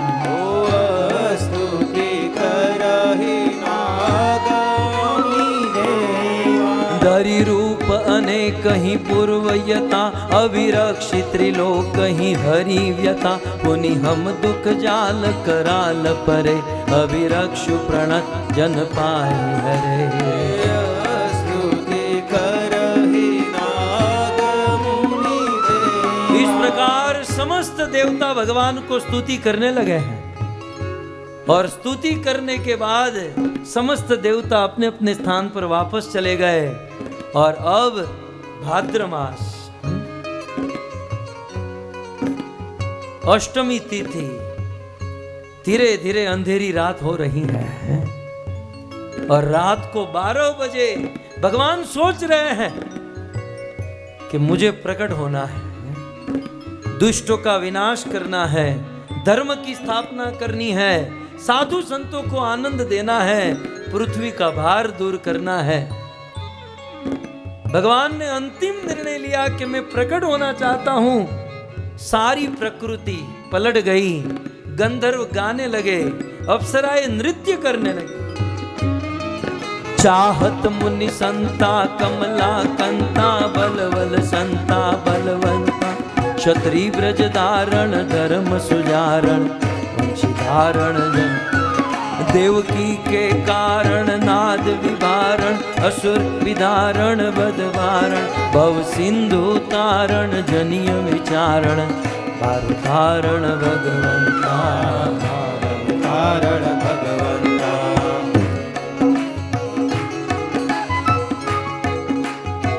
ताली तो बनती है। हरि बोल। भगवान प्रकट होने वाले हैं। एक मिनट, ताली 1 मिनट रोक दो। ब्रज में, मथुरा में, दुनिया में एक भी ऐसा पशु पक्षी नहीं था जो प्रभु को याद नहीं कर रहा था। सब लोग कीर्तन कर रहे थे, प्रभु आइए, अब आइए, अब आइए, बड़ी देर भई, बहुत देर हो गई, अब आइए, भाव से।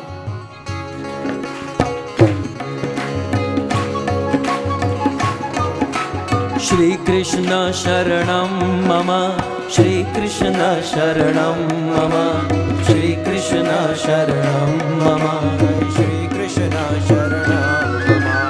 कदम केरी डालो बोले, श्री कृष्ण शरणं मम। जमुना केरी पाड़ो बोले, श्री कृष्ण शरणं मम। व्रज 84 कोश बोले, श्री कृष्ण शरणं मम। कुंड कुंड निसिदियो बोले, श्री कृष्ण शरणं मम। वाजा ने तबला माँ बोले, श्री कृष्ण शरणं मम। शरणाई ने तंबुर माँ बोले, श्री कृष्ण शरणं मम। नृत्य करंती नारी बोले, श्री कृष्ण शरणं मम। केसर केरी क्यारी बोले, श्री कृष्ण शरणं मम।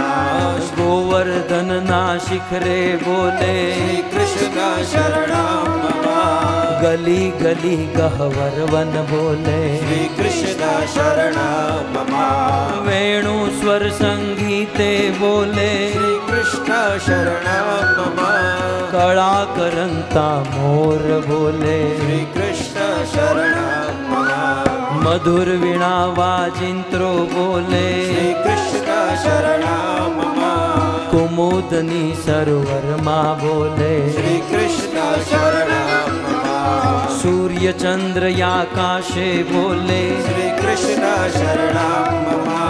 तारलिया ना मंडल बोले, श्री कृष्ण शरणं मम। कमल कमल पर मधुकर बोले, श्री कृष्ण शरणं मम। डाल डाल पर पक्षी बोले, श्री कृष्ण शरणं मम। हे वृंदावन ना वृक्षो बोले, श्री कृष्ण शरणं मम। गोकुल यानी गायो बोले, श्री कृष्ण शरणं मम। आकाशे पाताले बोले, श्री कृष्ण शरणं मम। 14 लोक ब्रह्मांडे बोले, श्री कृष्ण शरणं मम। चंद्र सरोवर चौके बोले, श्री कृष्ण शरणं मम। पत्र पत्र शाखाए बोले, श्री कृष्ण शरणं मम। पुलिन कंदरा मधुवन बोले, श्री कृष्ण शरणं मम। यमुना जी नी लहरो बोले, श्री कृष्ण शरणं मम। आंबा डाले कोयल बोले, श्री कृष्ण शरणं मम। तुलसी जी ना क्यारा बोले, भाव से कृष्ण शरणं मम। अष्ट प्रहर आनंदे बोले, श्री कृष्ण शरणं मम। रोम रोम व्याकुल थई बोले, श्री कृष्ण शरणं मम। महामंत्र मन माहे बोले, श्री कृष्ण शरणं मम।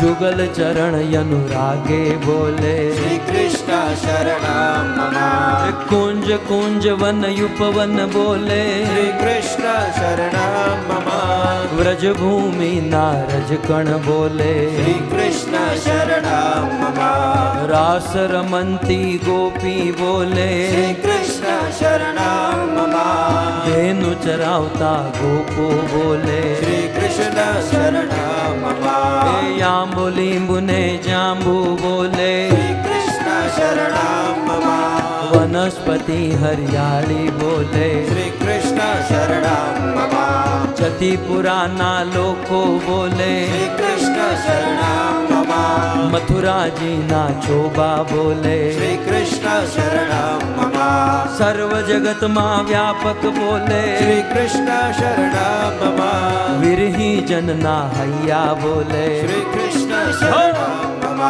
कृष्ण वियोगे यातुर बोले श्री कृष्ण शरणं मम वल्लभ वैष्णव सर्वे बोले श्री कृष्ण शरणं मम श्री कृष्ण शरणं मम श्री कृष्ण शरणं श्री कृष्ण शरणं मम जय श्री कृष्ण शरणं मम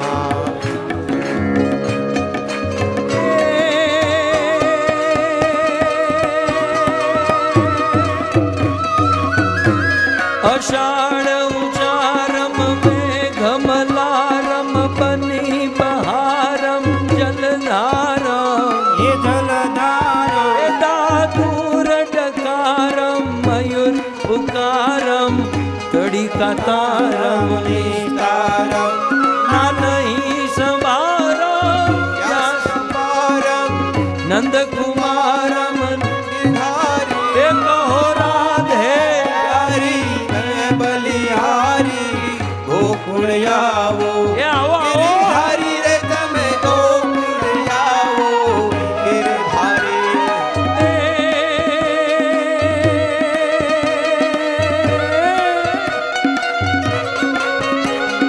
भाद्रवा भरिया गिरिवर हरिया प्रेम परसिया तन तरिया ए मथुरा में गरिया पेरन परिया उपजवरिया वस करिया ब्रजराज विसरिया काजन करिया मन नहीं करिया ने हूँ हारी कहो राधे हे प्यारी मैं बलिहारी गोकुल आवो गिरधारी रे तमे गोकुल आवो गिरधारी इस प्रकार कीर्तन करते हुए नाचते हुए गाते हुए अंधेरी रात भाद्र मास कृष्ण पक्ष अष्टमी तिथि रोहिणी नक्षत्र हर्षण योग वृष लग्न और बुधवार के दिन ठीक रात को 12 बजे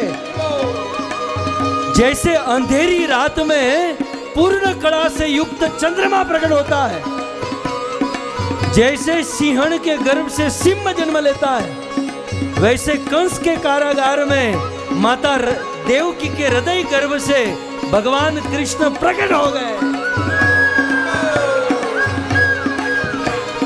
श्री कृष्ण चंद्र भगवान